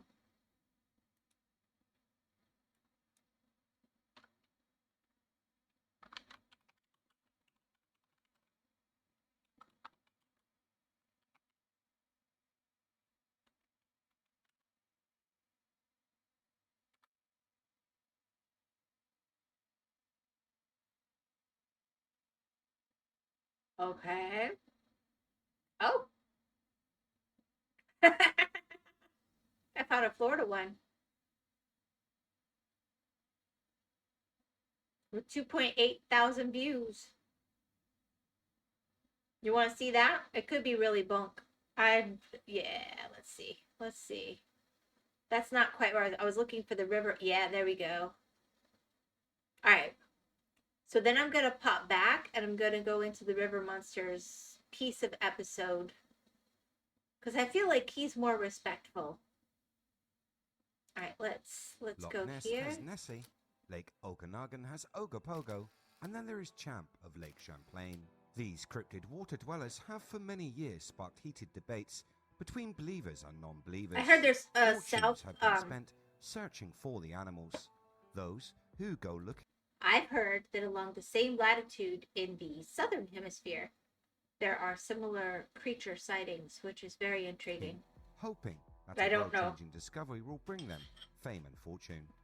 With the years of research that has occurred and a lack of any definitive proof found, maybe we should turn to some of the lesser-known lake cryptids to find our answers.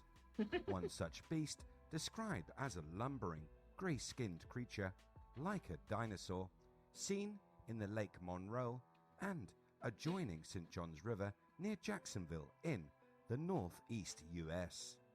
So what has been seen? Who has seen it? Wait, what? And what answers could it give us? Wait a minute. The northeast US. Okay, let's keep going. Jacksonville in the northeast US. So what has been seen? Who has seen it? And what answers could it give us? Let's take a look. Welcome to If, videos on history and mystery. Hit that subscribe button and ring the bell so you never I don't miss think a there's video two St. again. John's rivers, and I don't think there's two Jacksonvilles that are together.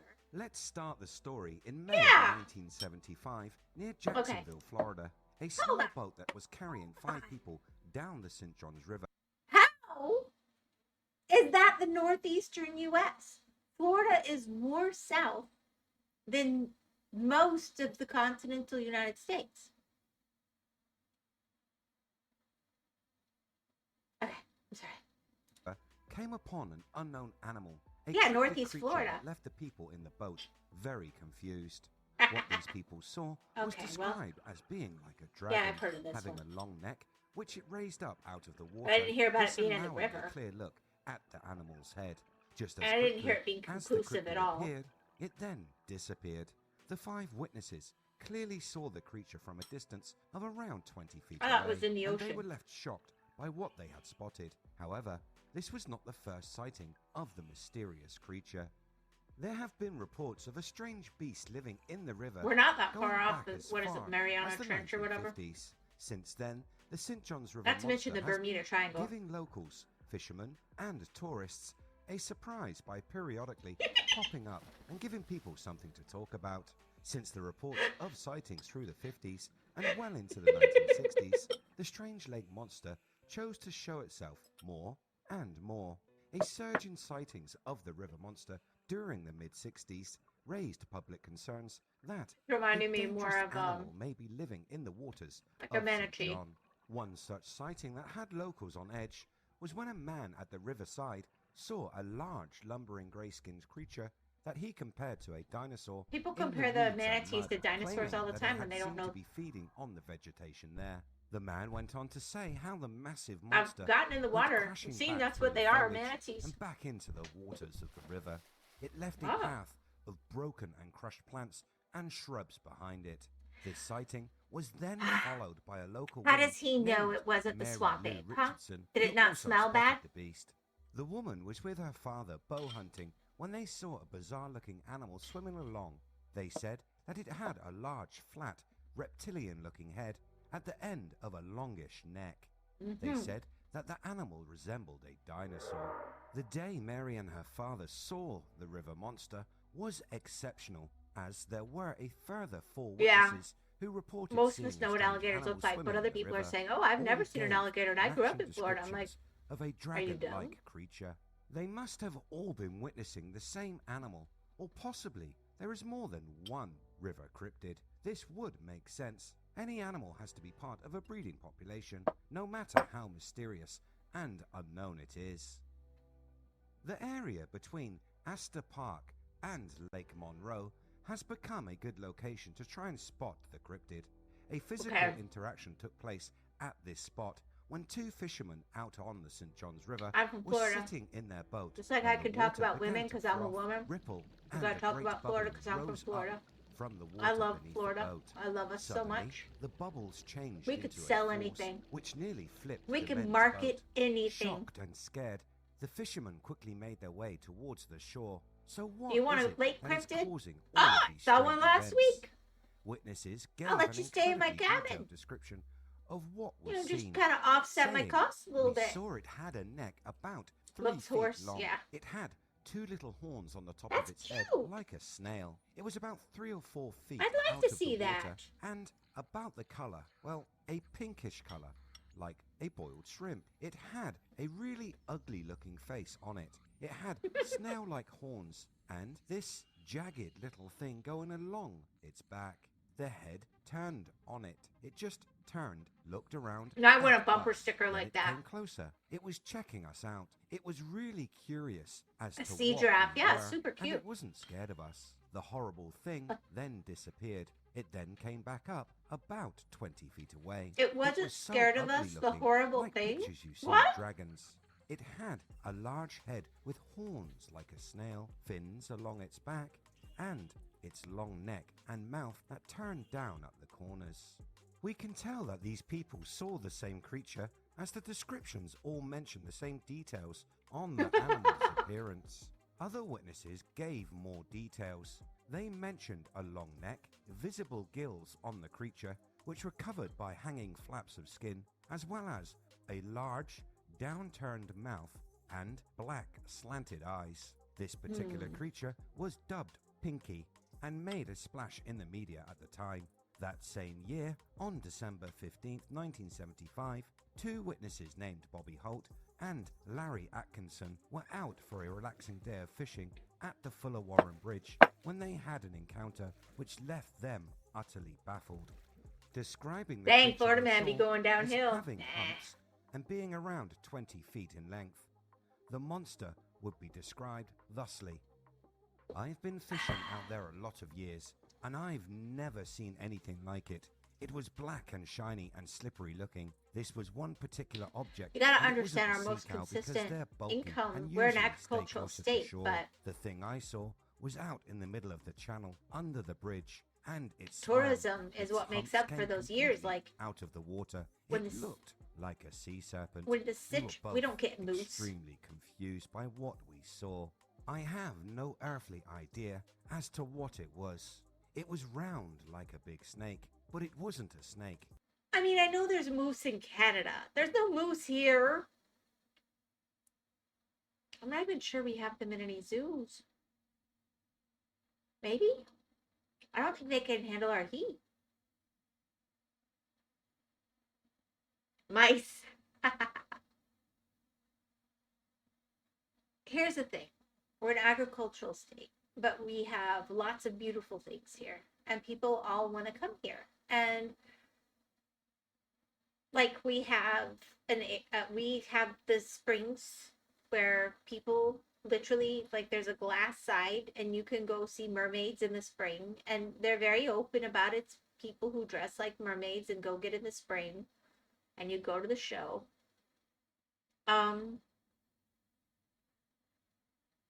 When we have a big freeze and it knocks out the citrus for 5 years, you got to bring in money somehow, you know? We got creative ideas here, you know? Wooga wooga. Now, maybe they believe and maybe they don't, but if you want to see, they're happy to show you the possibility. I don't know. I saw a head, a round head, like you see in pictures of prehistoric dinosaurs, or like a giant eel. I'm not going going to say that here. It wasn't an otter, it wasn't sea cows, and it wasn't a snake. Snakes swim sideways, and this thing, whatever it was, had humps, and it was moving in an up and down motion. Snakes just don't do that. What these fishermen saw does fit with historical accounts of sea serpents, the movement and the physical appearance. All right, I'm going to throw one other thing out there. We have sharks that can go fairly inland. We have some very brackish water, and the manatees likewise go between freshwater and seawater.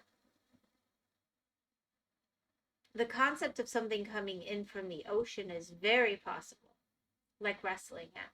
People did not believe we were getting sharks. Like, scientists were saying, no, no, no, and then they actually started actively finding sharks inland and lakes and stuff. So, because they go through, you know, the rivers, and then, you know, the water's high, they don't stop. They don't know. This seems a little bit of a stretch, though.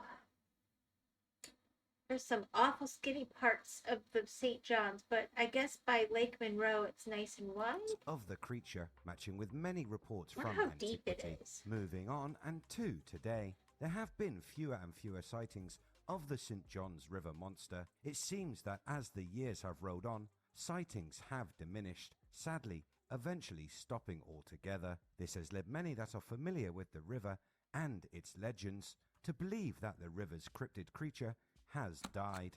That being said, it is a common trait for these lake and river cryptids to disappear for prolonged periods of time. Pirados, Maybe really? They have a migratory path which only brings them to specific areas at specific intervals. Lately, though, there has been a number of sporadic sightings, and although these sightings make no mention of the creature's pink skin, something unknown is in the water. The modern reports of the river monsters talk about what Mauritania appears sights to be sea serpent. a large serpent-like creature that resembles giant eels or snakes. Eels, the animal 6 that feet was broad, recently passed in given the as an Caribbean. explanation to Scotland's most famous resident, Nessie. If not eels, then what else could the monster known as Pinky be? Some cryptozoologists today believe that the St. John's River monster could have been a new species of giant salamander. Wouldn't it have been an reference the old Japanese species? giant salamander, which can grow to a length of 5 feet. But again, you don't it have is those not the very largest distinctive there is. snail horns. A Chinese giant salamander can grow to a length of 6 feet. Both of these species can also have pink skin color due to their diet. Yep, It if is they eat not shrimp, they're unbelievable probably like that a North flamingos. American subspecies could grow larger than this. Others claim that Pinky could have been a large albino, manatee, alligator, or even a pink dolphin. Yes. Still others believe that the monster was a surviving species. Supposedly the pink dolphins are only in the Amazon River, but I know for a fact they spotted a pink dolphin in, I believe it was the St. John's last year, maybe, or the year before. Jeffrey the Giraffe in retirement. Point being, if one could get up here, that would make you think more than one could. It doesn't mean that it's a whole species. It's like, what was that? Was it a walrus that was going up and down Europe this last month or so? I forget. I think it was a walrus. I don't know. It was something. Of Thecyliosaurus neglectus, a dinosaur that lived during the late Cretaceous period. It kept in breaking North America. boats. These They had to build it dinosaurs could grow couches. to be 11 feet long and were related to iguanodons. Long surviving dinosaurs are reported globally, and anyone with just a passing cryptid interest knows that there is a wealth of evidence that supports dinosaurs continuing to live on the planet long after the asteroid impact that was said to have wiped them out. And Well, we maybe, know they lasted coincidentally longer. or I not, mean, the the sudden family death idol was depicts living well over dinosaurs, 100 and it was years. said to have originated not far from St. John's River. At 310 miles long, the St. John's River is the longest river in Florida. The mouth. You know what I love is all the rocks he's showing in this stock footage. We don't have rocks.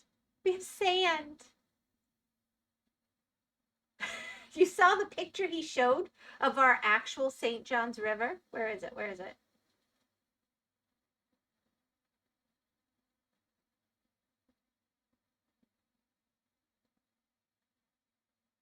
I don't see it. It wasn't that far back. Yeah, that does not look rocky. Look at that. Oh my gosh. All right, let's see. Let's see. Where else The is river this thing? begins at the Atlantic Ocean, so this opens up the possibility that Pinky is originally from the open No ocean, Balboa. and every once in a while swam up the river where witnesses were able to lay their eyes upon it. Eventually, the creature could have made its way back out into the ocean and simply chose never to return. Whatever Pinky was or is, it is affectionately associated with being one of the most unique freshwater beasts to have been reported. I doubt to it date. was freshwater Its if pink it skin was. and skeletal appearance, making And the it ears, unlike what a any weird other addition. water cryptid spotted around the world. What do you think this cryptid could be? Is it a misidentified animal, possibly an albino eel, or an as of yet known to science We don't have big eels here. They species can't of handle our aquatic water. reptile? They're more Let sensitive me know than what that. you think in the comments below. I think the As the always, albino if crocodile, you like what I do well, here the on albino channel, crocodiles and hit that gators red have button, trouble like, surviving and because share. they are targeted It by really the does others. help. And if you want to catch the latest, you can. Giraffe. Yes, it was a loose giraffe. I like your theory. I want to see something here. Now that I've completely destroyed my algorithm.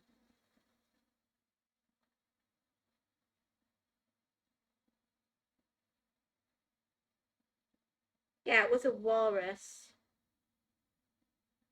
All right, let me see here. I'll show you this. This is crazy.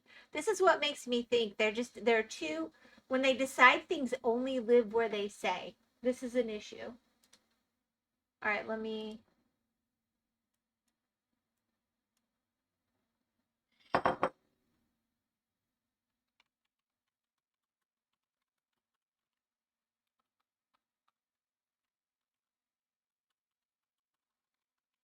All right, this is a short.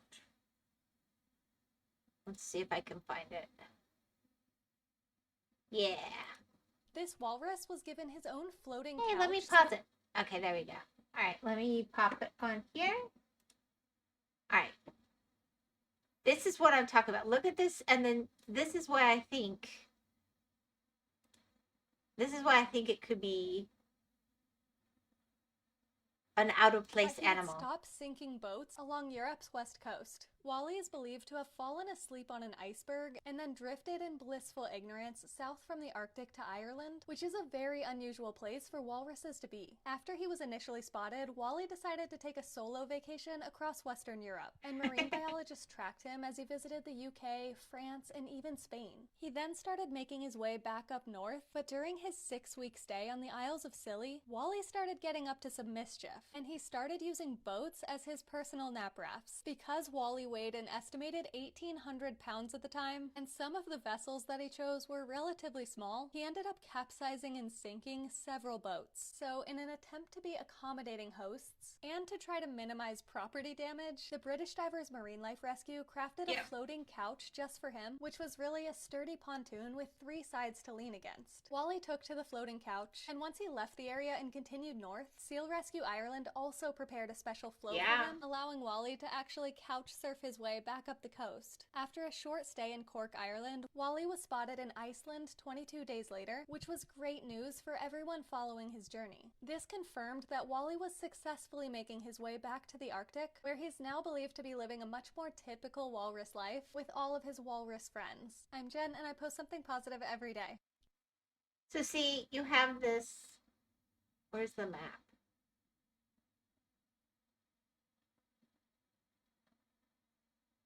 Yeah, here.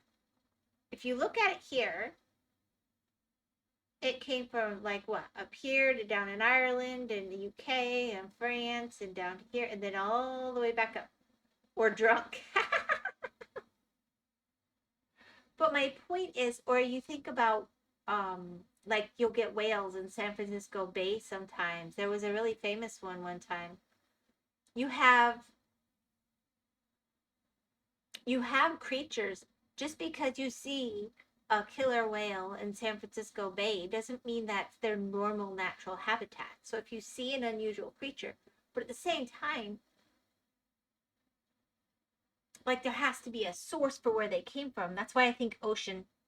If it's not from that area, it had to be able to go through the ocean. An eel wasn't going to come from Japan and land there. Maybe if it was a little pet that somebody let loose, but we would have found it, I think. All right, let's see.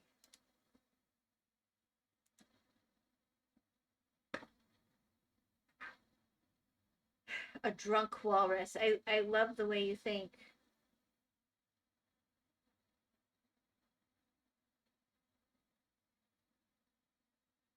All right. Are we gonna look anything else up? Oh, I know. I already had it looked up and then I left it. Hold on. Boogers. Now I gotta go all the way back. Lock. Here we go. Alright. Let's see. Have you seen this guy before? Let's see. So we've got all the lines out now. It's just a question of waiting. I know clue. If a shark does take the bait, the only clue will be a movement of the rod top that doesn't fit with the movement of the boat. But even Loch Ness, you have access to the ocean. One might strike. Through the locks. Action fishing. We bring all the lines up to check the baits. Between the 4 rods, that's almost 1.5 miles of line, carrying 20 pounds of metal weights, reeled in by hand. My whole arm is burning. Right, that's why we have to check the baits periodically, because they just get chewed by smaller fish. I mean, there's a possibility a shark could take that, but I mean, that's not a very effective, appetizing bait. So that's why I spent 25 minutes bringing them up to have a look.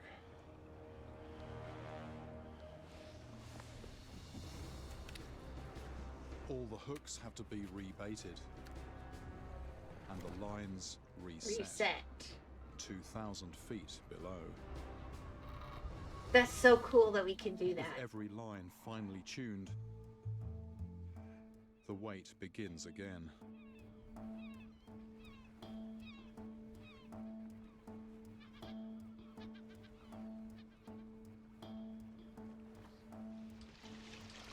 Boom, boom, boom.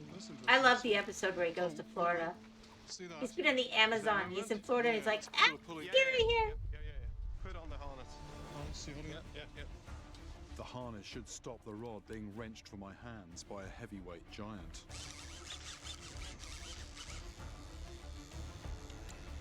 There is definitely something there. Yeah, there is. And it feels like... This is like ghost hunting videos, yeah. I think it was before them, but it's the same format. Before I can bring in the beast on the end of mine. If they don't, the fish could become tangled and trapped beneath the boat. But he goes to areas and looks for creatures that are described as cryptids, but sound like they could be real creatures, and then he fishes to see if he finds one that matches. That's a very big skate, isn't it? That is a Norwegian skate. It's a Norwegian skate. This bizarre creature of the fjord floor was first described here in Trondheim. It's an extremely rare sight at the surface. The fantastical imagination of the Nordic map makers now seems quite tame compared with the reality of what's down there. It's a very impressive looking animal, very strange looking animal, but very rare as well. Apparently Frederick's saying only 4 of these caught on rod and line before. So we've got to remember, we've got to take a tissue sample. These things don't come to the light very often at all. Frederick works with a scientist at Tromsø University who collects all the data from his catches of sharks and skates. It's the right colour for the fish that I want. The skin underneath certainly has got that rough feel, but it's completely the wrong shape. Skates are flattened sharks, and this is a very strange looking skate, but it's still not the fish I'm looking for. We have to tag it and measure it as quickly as possible. 125 across. 125 across.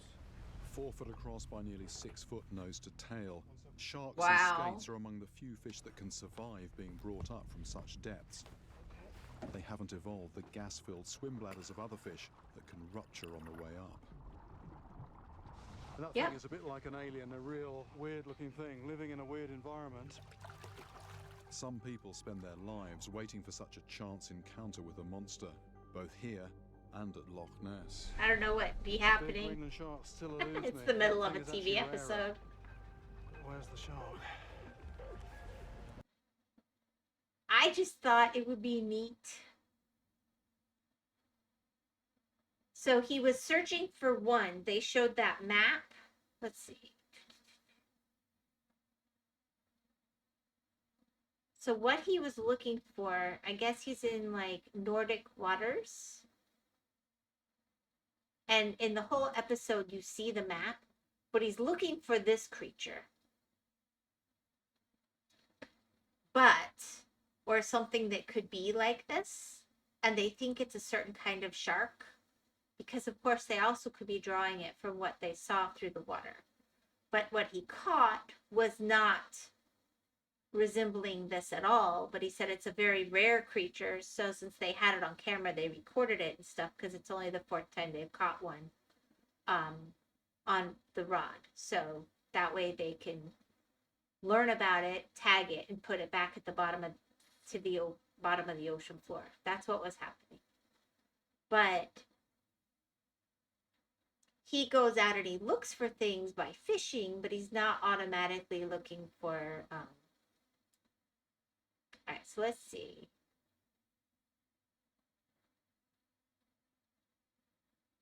We could see him swimming with the Loch Ness Monster.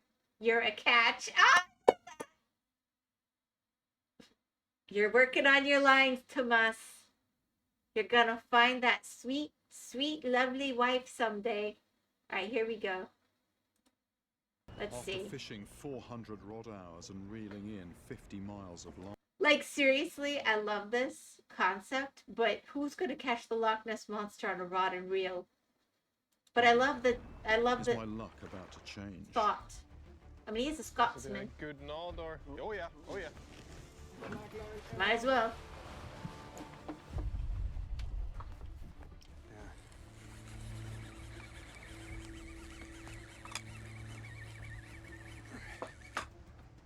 Feel some real weight now? Yes. Yes. That is Good man. that is not the lead. That's a fish. It's my last chance. But is it the monster I've come so far to find? I don't think you're fighting the Loch Ness Monster. We'd have heard about it by now.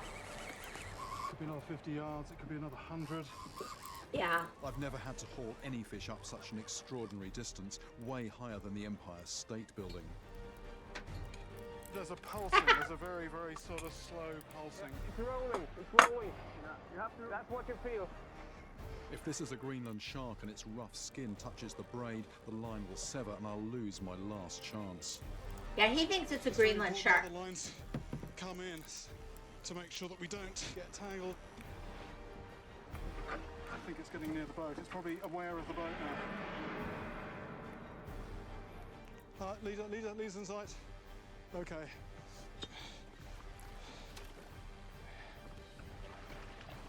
There she is.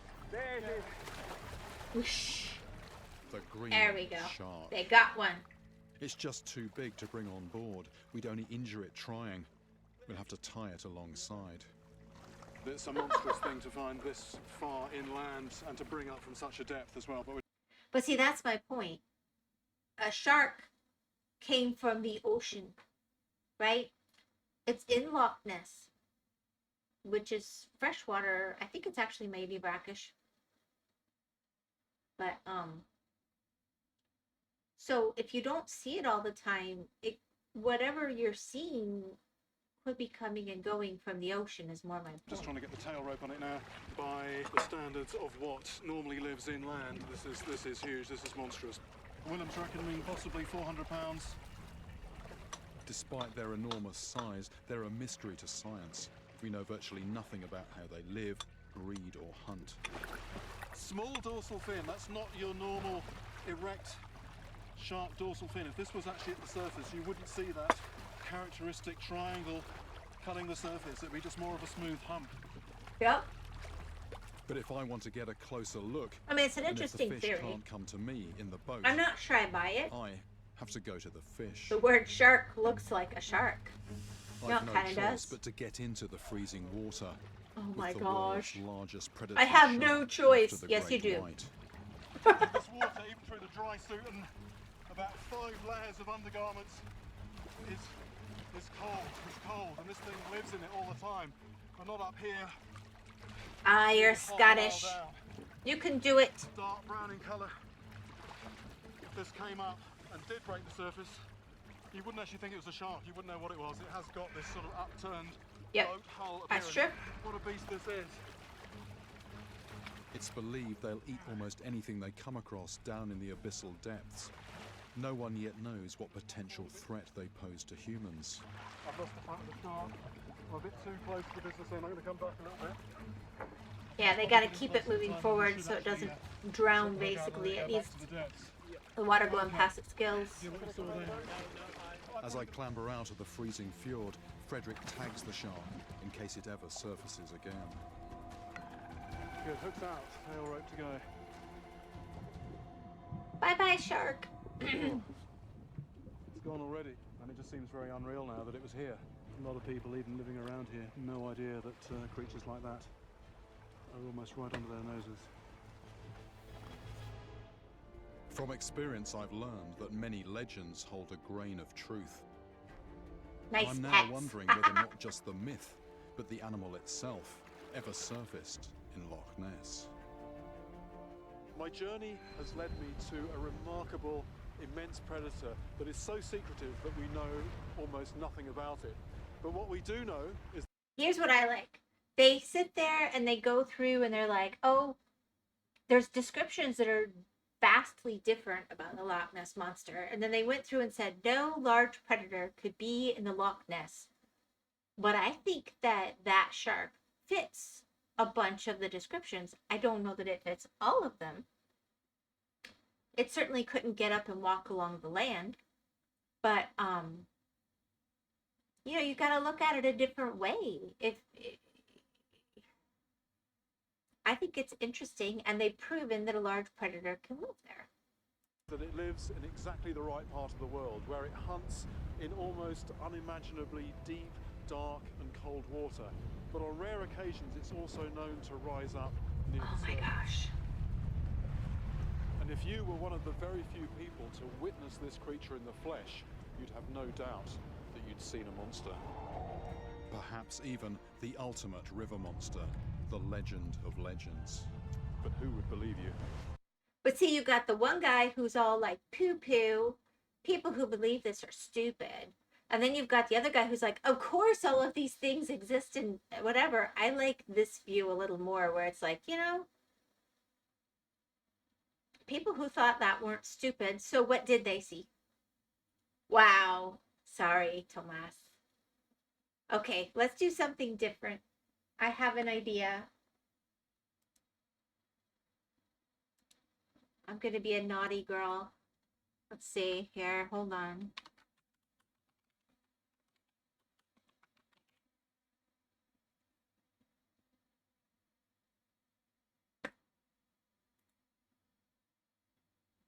Ha ha ha ha ha.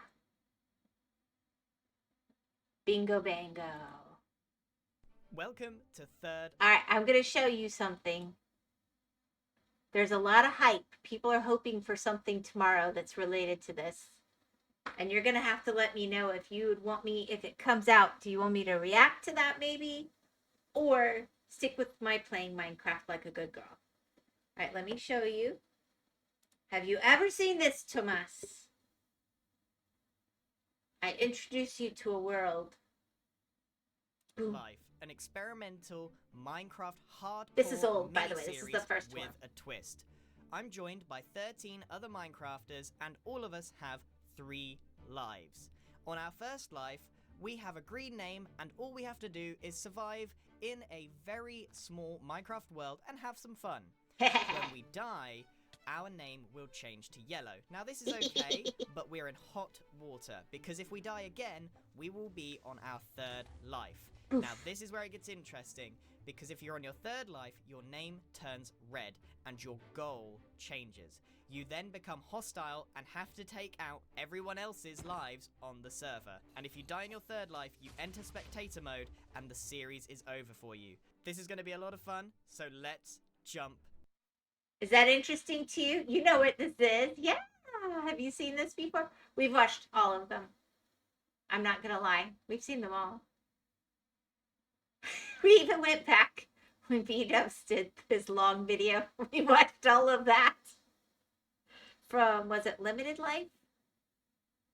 Yeah. We're fans. Supposedly, rumor has it there's a new life series dropping tomorrow. I don't know that it is, but it's coming out this month. I decide. Well, I didn't know, because, like, it's one thing to look at YouTube videos, but it's a different thing to look at, you know, someone else's video that's, like, a game that I could be playing the game. So I don't know. I didn't know if that would be interesting. I would like to go find more redstone. I'm not going to lie, but I will be honest. If live series drops tomorrow, it might be a shorter stream. That's all I'm going to say. It could happen.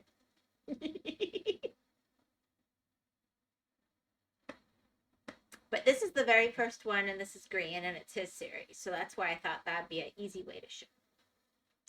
Have you watched much of these, Tomas?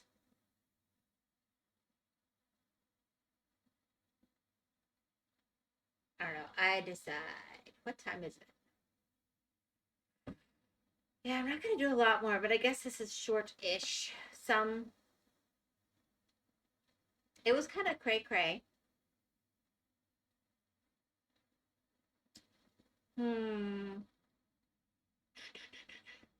Well, we can at least see it start.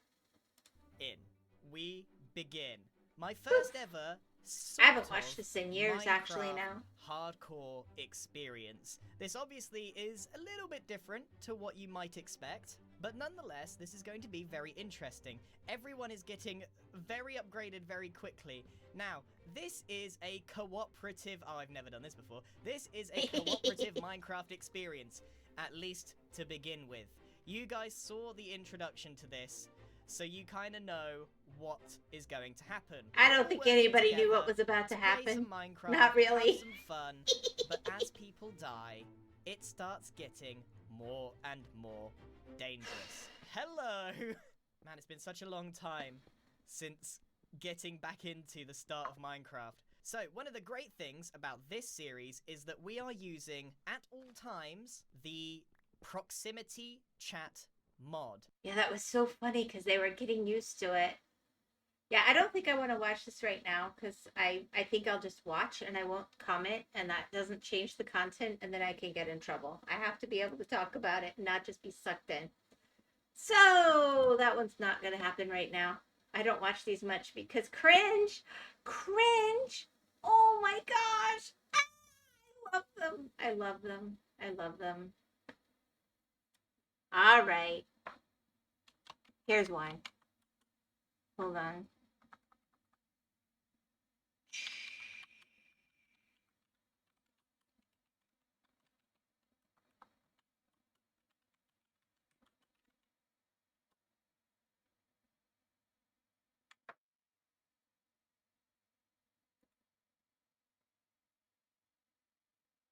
All right.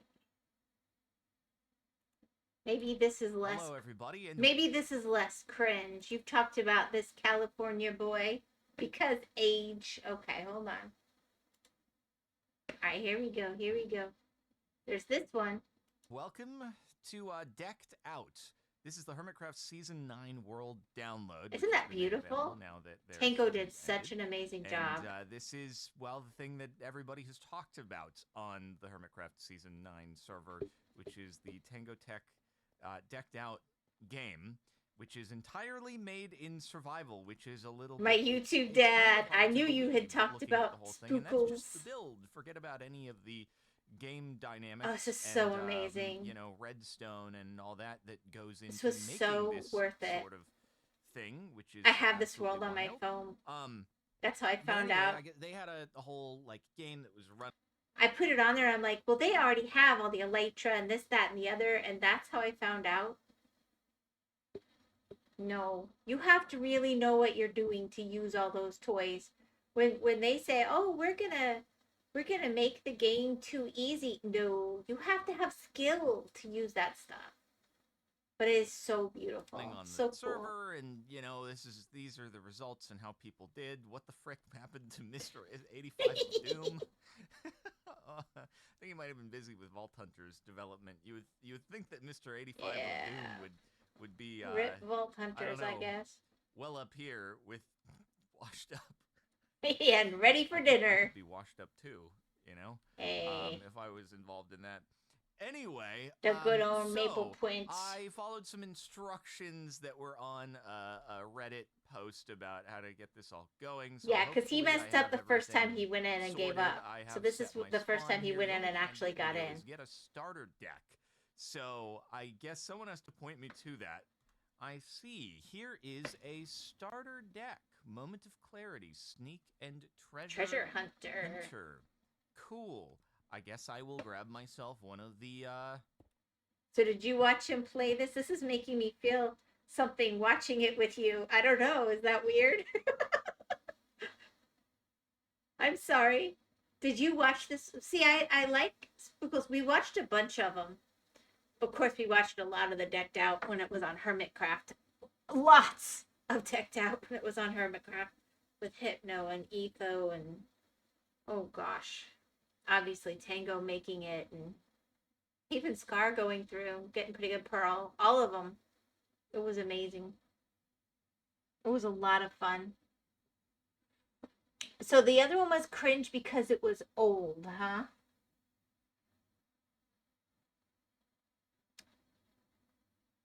Did you see Wildlife? I think Limited Life was my favorite, but Wildlife was a lot of fun too. I wasn't as fond of Secret Life, not gonna lie. I felt like whoever was picking the secrets was not being as random as they were supposed to. Yeah. All right. So we don't want to weird you out. Let me see. I'm trying to come up with ideas to entertain you. You wanted dinosaurs, and now we're all ready to Captain Spookle. We've gone through a lot. All right, let's see. Let's see what we got. Let's see what we got.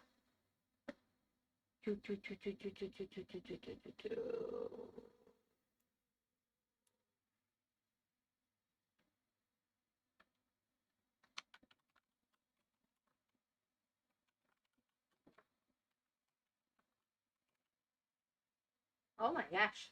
Cool. All right, let's see this.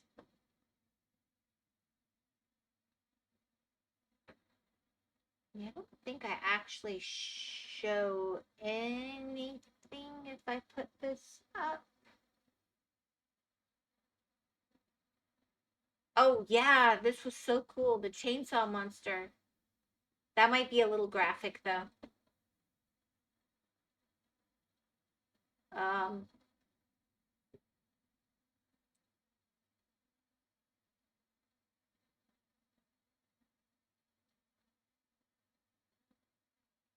hmm.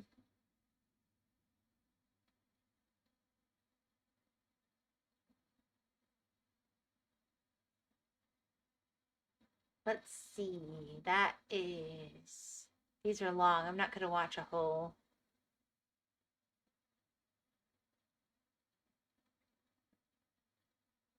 Let's see about this one. The Amazon River is 4,200. All right. All right, hold on. Boop. I don't know what this is going to be like. It's like they took all the Amazon River episodes and then they put them together into one. We're not going to watch a whole lot, but I thought this could be interesting to see what it is. Miles long. Brasil. Falta português? Falta português? It is mostly wide and slow moving, but up this distant tributary, it is quite the opposite. A fifth of all the water on Earth passes through the Amazon, and piranhas and their relatives are found in just about all of it. Me too. It's a fisherman's paradise. And it's full of river monsters. Wow. I'm just going to tell you, I mean, that river just moves. It's so amazing. Like, look at that. All that white water. Out of the water. That's quite strong. That's a strong fish. I've hooked a predatory fish with dental hardware straight out of Yeah. a horror movie. So this is a payara. It's a relative of the piranha. Yep. It's an arms war down there. Everything's got teeth. Everything is eating everything else. And they've actually got those fangs there in the lower jaw. Yeah. And they use those to puncture the swim bladder of the prey. Yep. So it just messes up the buoyancy. It's actually The small quite fish pretty. is then totally out of control. It's flopping around near the surface. And You then know, it just comes I out watched afterwards these on a and tube mop them TV. up. It's been so And long. those fangs are that big that it has to have special holes in the upper jaw. Otherwise, My it wouldn't be able son to get used its to mouth like to watch these with closed. me. Isn't that cool? Glad I'm allergic to fish. Yeah, I don't think I'd want to meet So that it's one in the probably- water. There's some very precise engineering going on out of sight that we can't see. I avoided the episode that was titled Ball Cutter, just for the shows record. how evil-looking the I piranha thought that might family be a can little get. intense. But despite its looks, it is not the fish responsible for attacking people. Nah.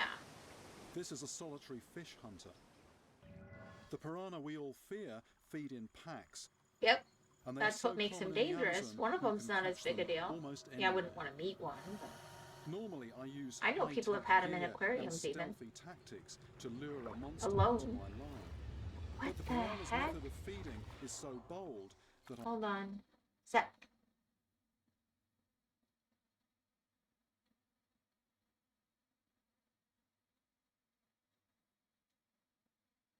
Can't tell if that was thunder or someone blew up some fireworks I'm changing my the approach. wrong way. I've dispensed with my Guess normal I'll find rod, out in a minute.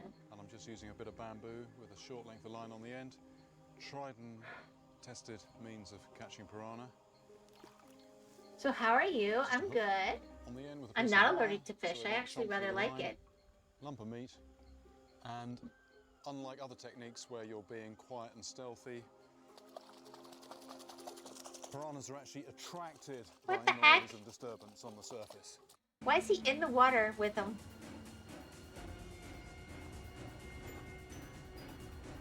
What's he getting? Ha ha ha! I'm in the middle of a frenzy! That one got my thumb! That's so cool! Oh dear! Hey! There's a pink one. And these are the guys that take out piranhas. A little bit eager. The jaw, very, very long and elongated, full of teeth, just perfect for grabbing fish. Wow! They've also got this really strange bulging head, and that's actually... Our weather was actually beautiful and sunny all day. I'm not sure. Sometimes we get lightning and it looks nice out, so I don't know. But that's what I'm saying. Like, supposedly, there are only pink dolphins in the Amazon. But we had verified sightings of at least one in our rivers not long ago. And they were trying to figure out how it got there, and then it disappeared. It basically, I guess it went back home. So that's why I think sometimes when people see quote-unquote cryptids, sometimes it's just not where they expect to see it. That doesn't make it a non-real creature. An echolocation organ. A lot of these waters in the Amazon are very murky. Yeah, they're hunters, though. You better give them their food. Find and kill their prey. Oh! Yeah. Using sonar. No.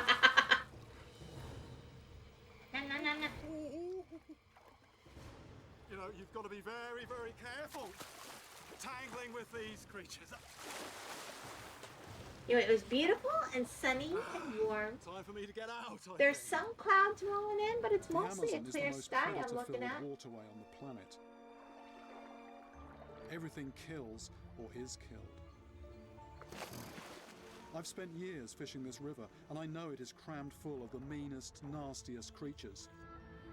They're just misunderstood. Perhaps piranhas are not unusual. They just get singled out for attention because they capture our imagination. But that still doesn't explain what triggers their attacks. Okay, so what are we looking for here? What's your weather, Tomas, if you're driving? It's strong and heavy.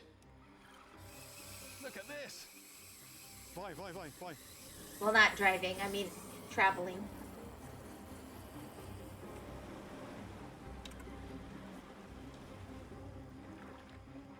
Sun, there you go. Kuyu. A new species for me. I know the species, but I've never caught one. Kind of cool. There's a lump taken out of it by piranha. They can tell when a fish is in distress and they go after it. You can actually see the shape here of a piranha jaw. Something crazy. chomped this fish on the way in. That one's normally kinda these cute. fish are paying complete attention to not ending up on the menu. This one basically thinking about something else for just a moment, and a piranha came in and chopped it. So you've Look at literally that. got to watch your back. This armored catfish Yeah, I was think a we have fantastic thunder. catch, but seeing Armored a piranha bite catfish. its back has crystallized everything for me. Like, if I didn't see the real creature, I wouldn't believe it. It's just like they didn't believe in platypus. For ages and ages, they thought it was mythical. Suna. Let's see if we can find that giant stingray.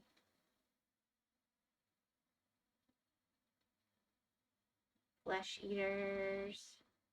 Like a narwhal. Ooh, narwhals are so cool. I'd look at those. I wonder if he did an episode of the narwhal ever. It doesn't have to be him, honestly. I know he's kind of safe. And I feel like I found a bunch of interesting, in the sense that they're interesting duds today, but I don't want to keep, let's see. Narwhal. There's a song about a narwhal. Narwhal eating a bagel? What?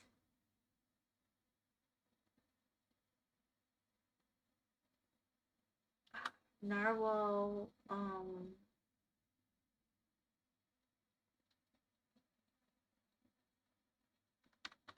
no, it wouldn't be river monsters. Let's see.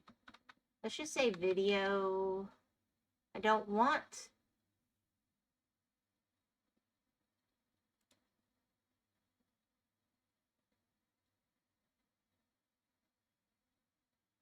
Okay, here we go. This will work.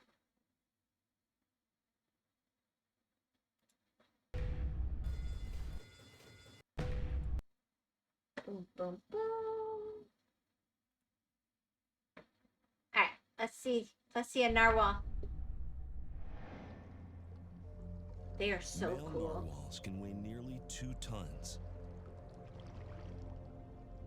Look at that! With bodies up to 16 feet long. But it's their tusks that make them weird among whales. The tusk is actually a single gigantic tooth that can reach 10 feet in length. I wouldn't want that coming at me. But why swing such a big sword? Scientists aren't exactly sure. Narwhals are an animal of misinformation and mystery, dating back to the Middle Ages when their tusks were fobbed off to royalty as unicorn horns. Is it used to impale their prey? Who says they're not unicorn Narwhals fish? can dive more than a half mile down to the ocean floor to feast on cod, squid, and cuttlefish. No stabbing or goring required. Is it used to poke around on that dark ocean floor? Possible, but Well, that's what I've heard. It's like a sensory like their organ. dolphin cousins use sonar to guide them through the depths. The tusk is jam-packed with nerve endings. Some scientists argue it acts as some kind of sensor. Yeah. That would be one insightful incisor. But it's the males who predominantly sport the tusks. If the tusks had a survival advantage, the females would also be long in the tooth. Some scientists believe this means the Okay, I'm going to say something maybe controversial. Maybe we wouldn't have baby narwhals if both males and females had the tusks, because how would they do what they need to do to make babies, right? Alright, that made me want to see something else. You were asking about unicorns. I saw a cool unicorn video a few years ago. I wonder if I can re-find it. Unicorn.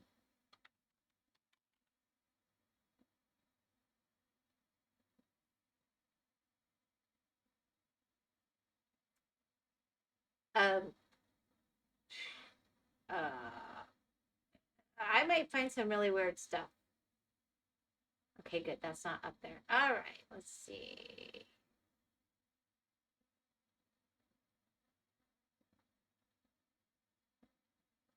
What do they show it?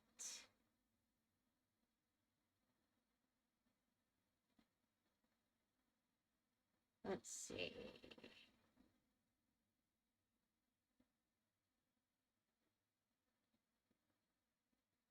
Yeah, that's AI. I don't want that.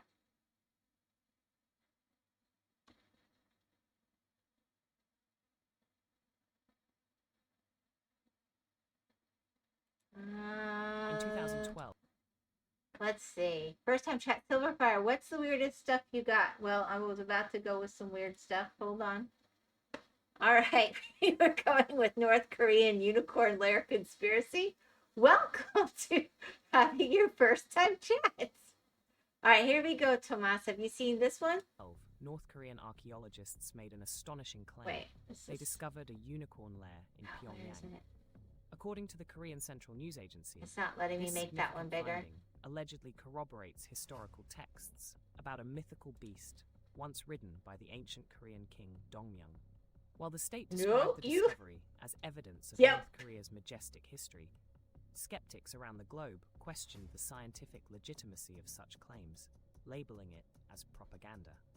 Experts in mythology noted that unicorns are symbolic, often but they're not showing a Korean unicorn. They're showing these fruity modern unicorns. By North Korea to bolster national pride. Meanwhile, mythologists suggest they looked more like a true or not, reflects a Like, broader fascination closer to with like a unicorns big, across different sturdy, cultures, illustrating between a how myths Clydesdale and intertwine a with national narratives. rhino. In 2012, North Korean archaeologists made an I'm sure the astonishing unicorn was claim. found in North They Korea next to the discovered a dragon in unicorn Sasquatch. lair in Pyongyang. Do they have According to the Korean Central Sasquatch in News Korea? Agency, They this probably have significant something. finding allegedly corroborates historical texts about a mythical beast once ridden by the ancient Korean king Dongmyung. Yep. While the state described the discovery as evidence of North Korea's majestic history, That was he proved he was skeptics worthy around to the be globe king by questioned the riding. He didn't ride a horse. He scientific rode a legitimacy of such unicorn. claims, labeling it as propaganda. Experts in mythology noted that unicorns are symbolic, often used to assert cultural identity. Okay, you're an idiot. You're not showing an actual... Hold on. I gotta find this now. Now this is bothering me. Now I have a problem.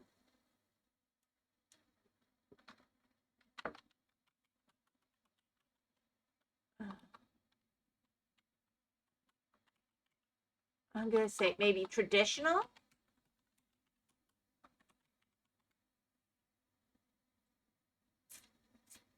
Let's see.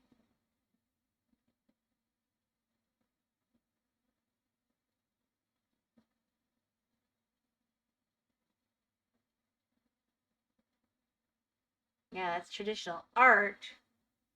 Haha, we did wyvern. I can go find another one though. I'm looking for... It's showing me either traditional I've seen traditional Korean art of the Korean unicorn, but I'm not finding it here. Apparently on YouTube I'm getting a bunch of K-pop stars making heart hands. That is not yeah. Sorry, I'm late to the party. Well, here, I'll find you another one because that one was very not satisfying. Let's see. Let's just look up wyvern video. Music vid? I don't even know what to think about that. Why would there be a music video? Oh my gosh.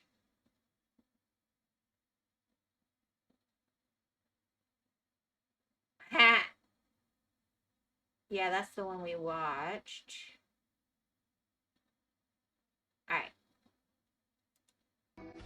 Let's see if this one's any better. The last one was a little, not great. He was very prejudiced against wyverns. Ugh. Said how evil they are. And I know it's wyvern. I call it wyvern. Live with it. Okay, this is different than the other video. There's worms. They've got the worms. Basilisks.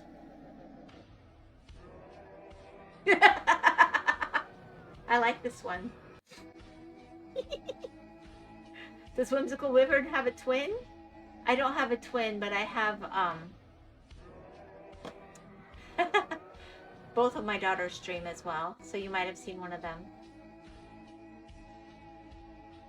Hedgewolf and Artaku Smile. I think Tomas watched Artie first.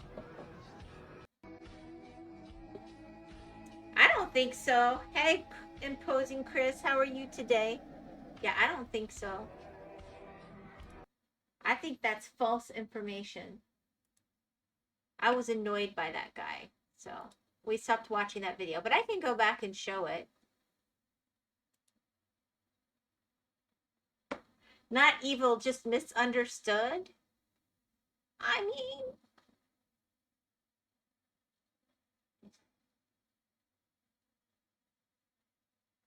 Apparently I've watched a bunch of other stuff about that. Okay, let's see.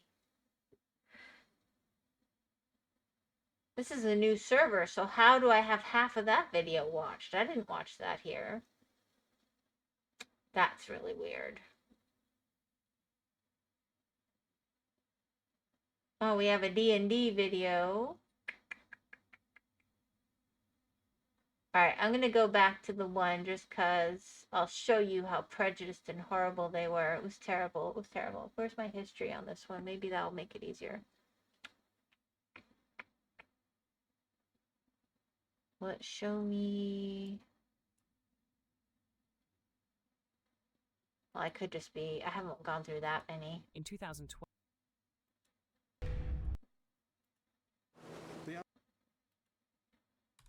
Hello, everybody, and welcome. Welcome to Third Life, an experiment. After fishing. We've been through a few videos today. Accomplishing certain Do not things in disturb life video? requires No, it's not a do not disturb video. I'm trying to get to. Hold This on. video is sponsored by From.co. Oh, that's all the way back.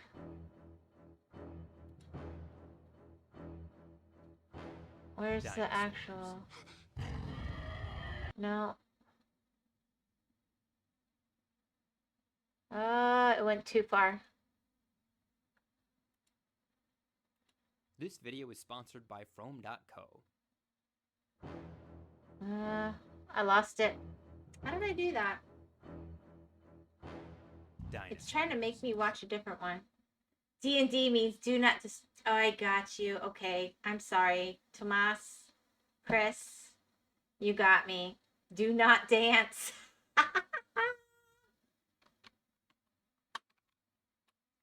Here.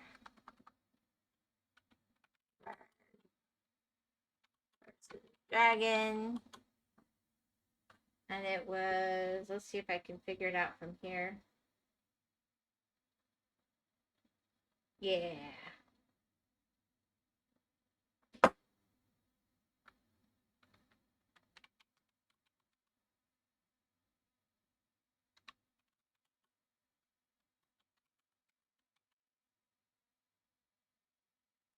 All right, there we go.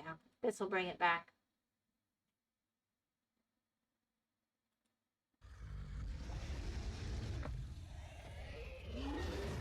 Now see, this seems Exploring nice the enough. differences between a dragon and a wyvern. Hi everyone, welcome Yes, back. I know I'm Dungeon and Terry, and this is Dragon. Marvelous Videos. Giant reptilian winged beasts have been part of various lores and mythologies, whether in the I did get Chuzzle, but I didn't get much else, and I just realized the sale's over. I'm sorry, Silverfire.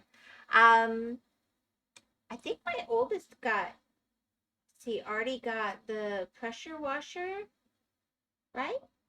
You can play in that. But we share a family account, so I did go looking through for stuff. On the demo, I found a really interesting one, but I don't think I want to play that. Here we go. forms of dragons or wyverns. But do you know the difference between the two? Dragon and wyvern are terms that are often used interchangeably, but they're actually very different creatures. Here is a But Tomas and I found out he just talks in circles. He just talks in circles, and he has nothing nice to say about wyverns. On the flip side, wyverns are smaller and usually haunt forests and desolate swamps, preying on poor humans unlucky to be passing by. As opposed to the European form, eastern dragons are typically more Oh, and all dragons everywhere and wyverns, etc., ultimately are descended from Chinese dragons, according to him. Like that's where people got the idea. It has nothing to do with dinosaurs or fossils or anything. And they sent Tomas and I on this weird long thing, and we've been through a lot of videos today. But this was the wyvern video that was in the description. snake-like and lack wings. Regardless of whether they have wings or not, they're regarded as majestic and swift flyers. Many have manes or dorsal spines in their depictions. While red and golden coloration is frequently used, eastern dragons are also portrayed in a variety of sizes, shapes and hues, with some resembling the fairies of other cultures. If we were to see a wyvern and an eastern dragon side by side, the difference between the two would be extremely apparent, since wyverns are dark in color and way more menacing to look at. Thus, if you're observant and happen to chance across either of these two creatures, now you'll be able to tell them apart, at the risk of being burnt to ashes if you take the chance. Another thing to note here is that while both creatures choose But he just goes back and forth between like one show and two animes and just keeps going in circles saying the same thing over and over again. As basically, dragons are great and based on and intelligent and good hunters and more powerful and bigger and based on Chinese stuff. And wyverns are little and evil and venomous and kill everything around them and no redeeming anything whatsoever. He got you to click on his channel, so he did a good job. I'm teasing you. No, he did a great job. But I'm stating he's prejudiced. He's bigoted against good dragons. Yeah, thank you. They're not supposed to breathe fire. He just, yeah, This could be cool. I mean, if we're gonna go random. Would love for their child to become a doctor or work in the medical field. And if that's something you're interested in, just keep in mind you've got to have grit, brains, and of course, an iron stomach. Especially if you end up Okay, that is not what I thought we were looking at. Oh, no, okay, it is. as a dentist. Saying this field is a handful, Yes, or rather I've invented it just now. As not only do you routinely deal with ghastly Why are we sights, looking but also teeth foul removal? smells. Yeah. And it certainly doesn't help. Are no doubt fiddle and delicate isolation from the rest of the world. This creature evolved its gnarly dentition, which included giant premolars that can only be described as mini guillotines. I'm sorry, Silverfire. I just totally made it up. They were located on both sides of its mouth, top and bottom. This is supposed to be the weirdest mouths ever. Than typically seen, helping the Thylacoleo take down a specific kind of prey, large herbivores. And in a way, it's just a bit unsettling. Basically, this killing machine would stage ambush attacks on unsuspecting prey, Smart. upon whom it would unload a powerful bite. I love how they make the animal scream as it dies.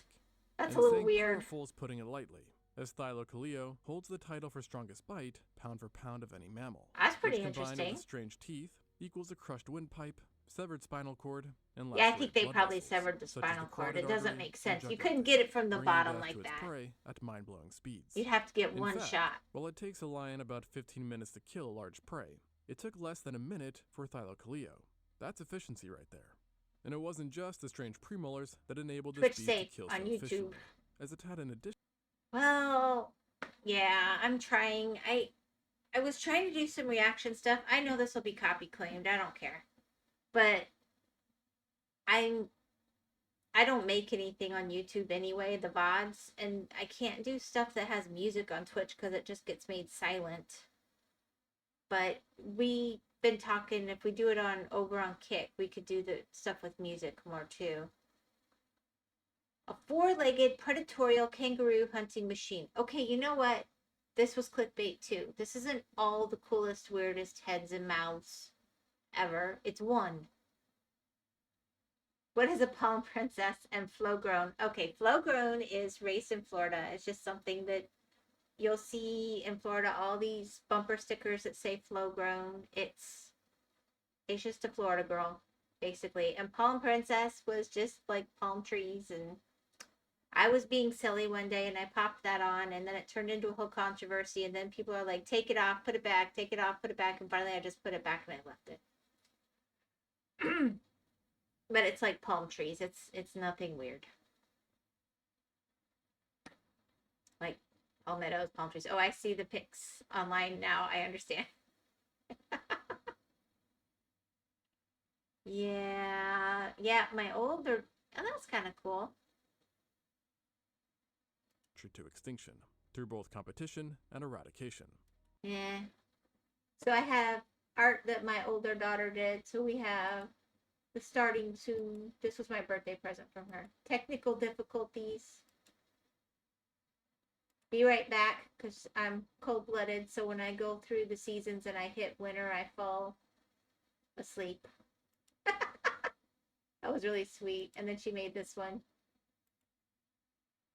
When was WhimsicalWyvern's birthday? Oh, that was back in May. That was her present, though. That was really sweet. She's like, here's channel art that I didn't ask for or describe or anything, but it was really sweet, so I put it up. She's really good at channel art. All right. I don't know. This is clickbait too. Do you guys have anything you want me to look up?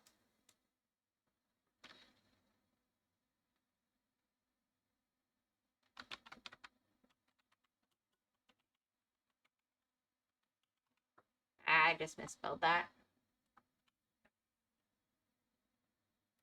They had a good Gemini queen. I am a Taurus. Let's see. Yeah, we did this one last time. Have you ever wondered what you would do if you encountered a real-life T-Rex? Well, today we're... Tomas was not impressed, but I thought it was cool. They spent a whole year making this head to shoot it up. I thought it was really neat. This thing is over 6 foot long and weighs over 600 pounds and is a real-life replica of a Tyrannosaurus Rex. And today we're going to shoot it with the... I would, but they're too high energy and a lot of profanity. Oh, this has no profanity. He doesn't curse. Now, some of the others definitely do, but he doesn't.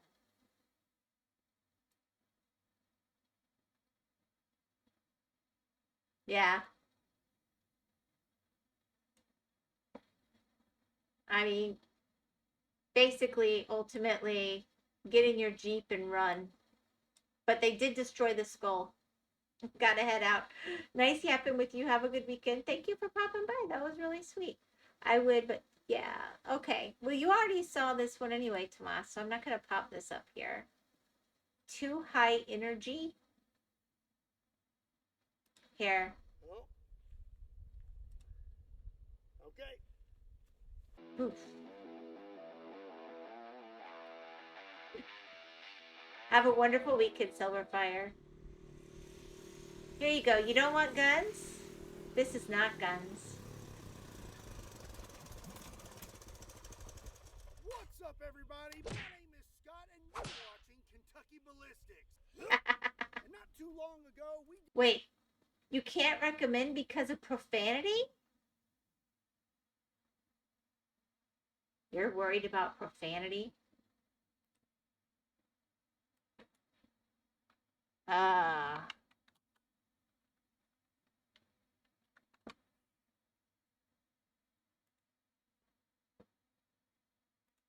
Hi there, my name is Brandon Herrera, and this is my gun,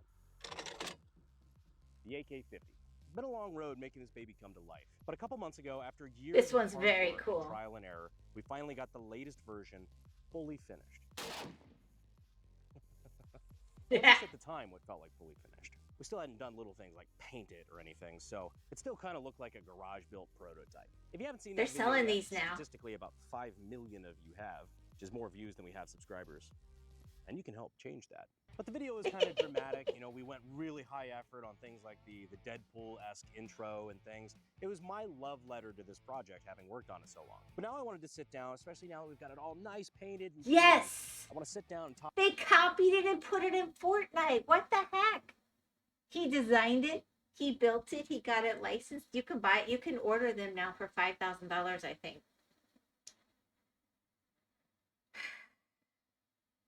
Yep. Yep. Yep.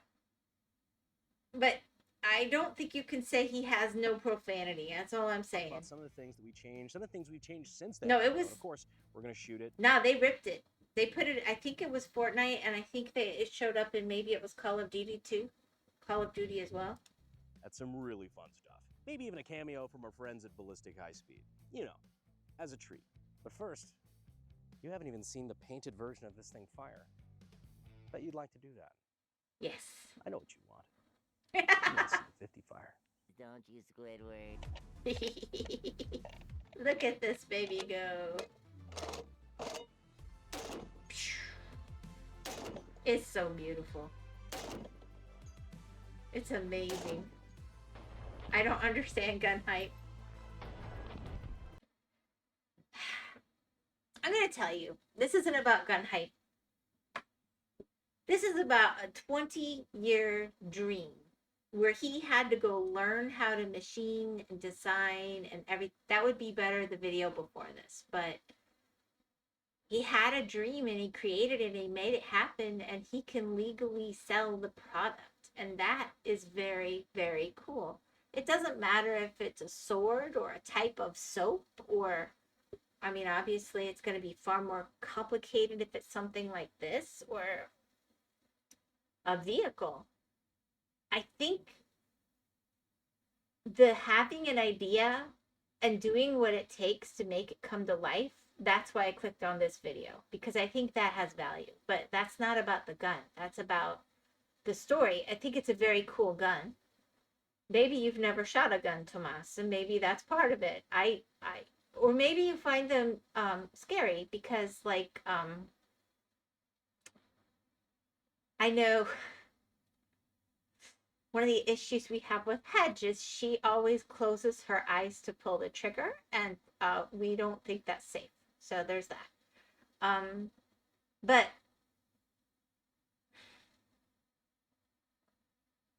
they're tools.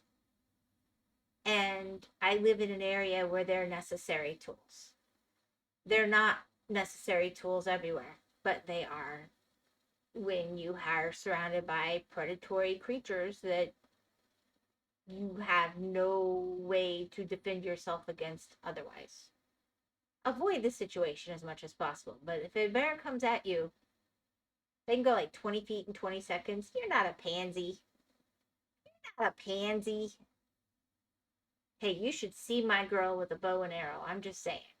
She's no pansy. She's just not a gun girl. Well, okay. She's not a shooting the gun herself girl. But she knows how. If she had to, she could. I just get nervous when she closes her eyes. But it's okay. I'm not... Let's see.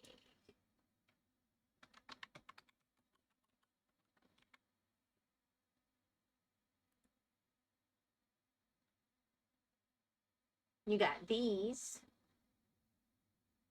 People rip whole episodes? I mean, what the heck?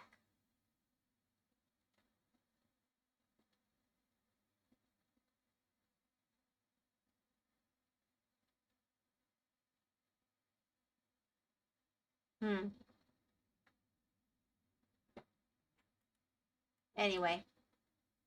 Hello, baby girl. And hello, Sonny. Oh. I need a non-gun video to finish off on. Any ideas? You see anything interesting lately?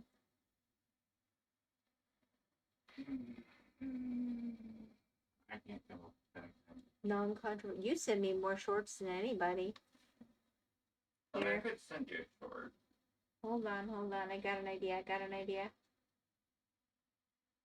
What was it you kept sending me? Hold on. Now I gotta click over here. No, that's not it. Like. What was it about? Hold on. Got a husky cord. There's some cute stuff. Well, I'm gonna take. Oh, no.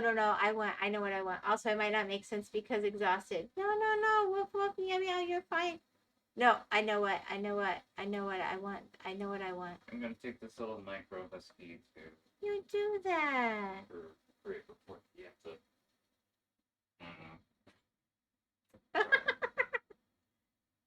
Hold on. Give me one guy. I think it's called... Yeah, that's it. All right, I know what I'm doing. I got the perfect...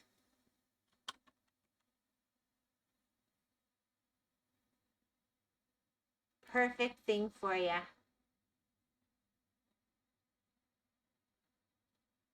All right, here we go.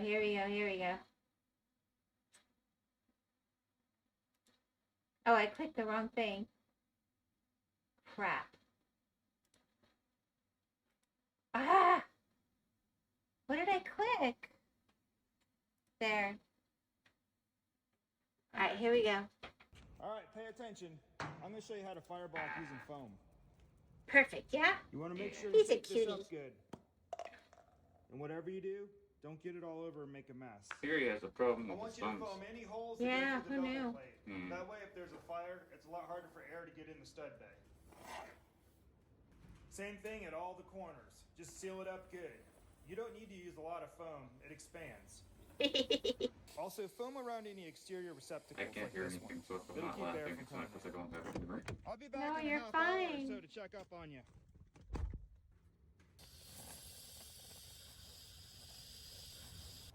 I guess some people can relate to that. You know what? I remember giving you guys some of that in a project and coming back, and it didn't look like that, but I did feel like you just went. Yeah. All right, pay attention. I'm going to show you how to fireblock using foam.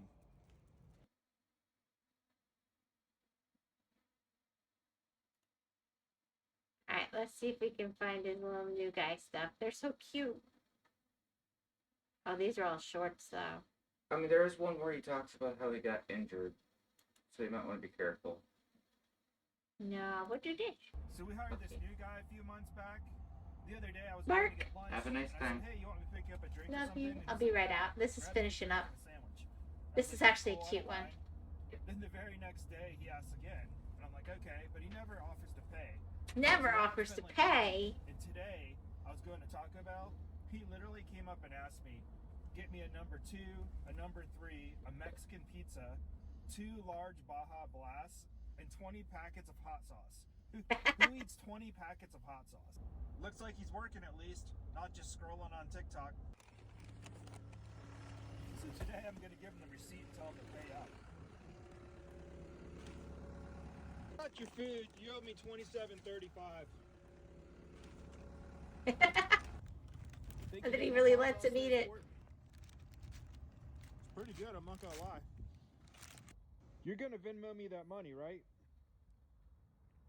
Whoa, whoa, whoa! Stop! Stop! Your jackknife, stop! Oh, he's scraping. Okay, pay attention. I'm gonna show you the easiest way to back a trailer. Just put your hand at the bottom of the wheel and turn it the direction you want the trailer to go. Don't overcorrect. Nice, gentle turns. Teaching you how to do a trailer, Tomas. You're learning. This is educational. Easy, take it slow. Whoa, whoa, whoa, whoa, whoa! All right, pull forward. Pull forward. No, forward. All right, put it in gear and back up. No, what? Put it in gear. You're gonna hit the pallet. You're gonna hit the pallet. Stop. You're gonna hit... I'm sorry. I don't know why I find this so funny, but I really, really do. To the right. No, you're I've seen too many people with too many trailers. He found a way to make almost everything go wrong that people do.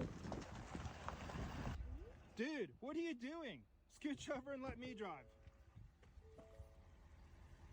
We've got this one guy at work that just will not wear a hard hat. So a couple of weeks ago, I was like, dude, what's up? You never wear a hard hat. And he was like, honestly, they just don't fit my head. They're always falling off. So here's where it gets awkward. And I sure hope this guy doesn't watch the channel. But he has a really funny shaped head. It's kind of small and it's shaped weird. And he has huge ears and almost no chin. I do find this incredibly hilarious. And I would never say this in front of him, but he's just goofy looking.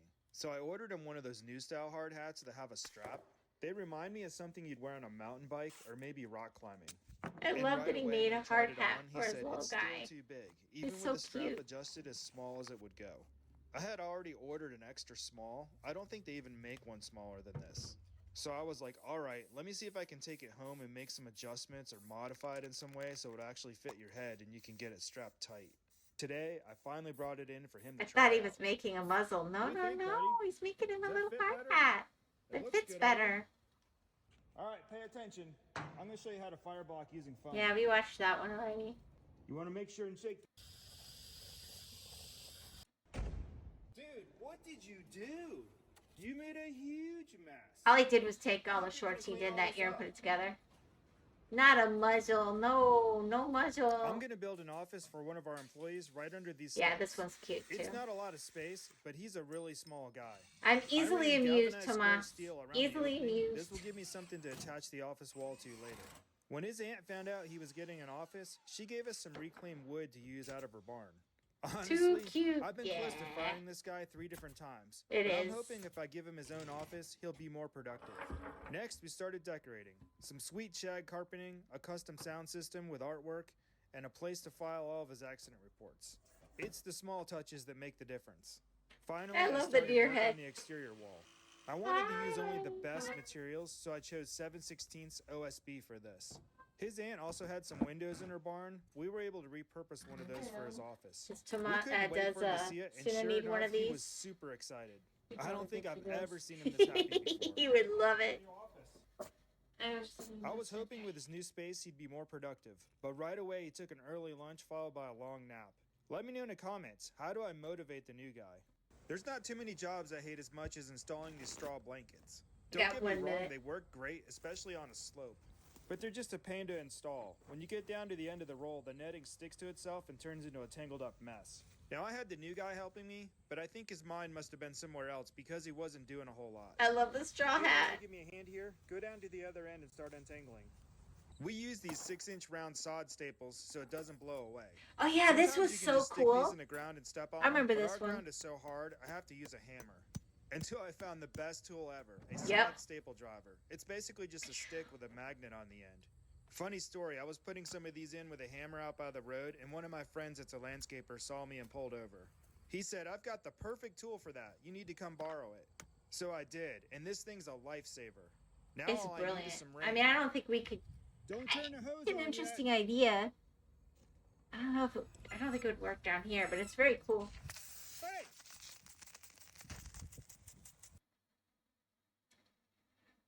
Straighten your wheels. Straighten your wheels. All right, come forward. Oh yeah, Come this is forward. him learning That's to. good. Keep coming. Whoa, whoa, stop. Whoa, that's far enough. Ductwork. Bye bye. I said stop.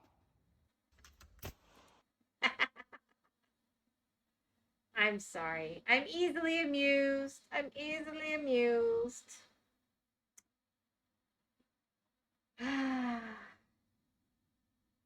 You're all tired, Tomas.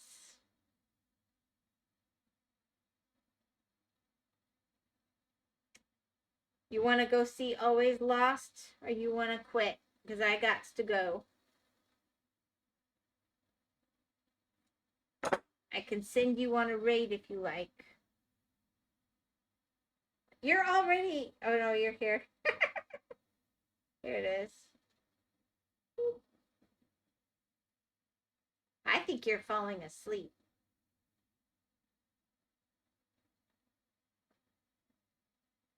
Well, that's Jevin. We don't want to accidentally go there. It's been 5 years, but he needs to finish.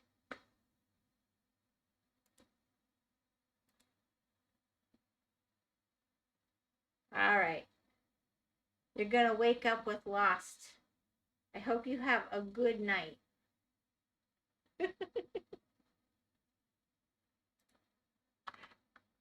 Bye.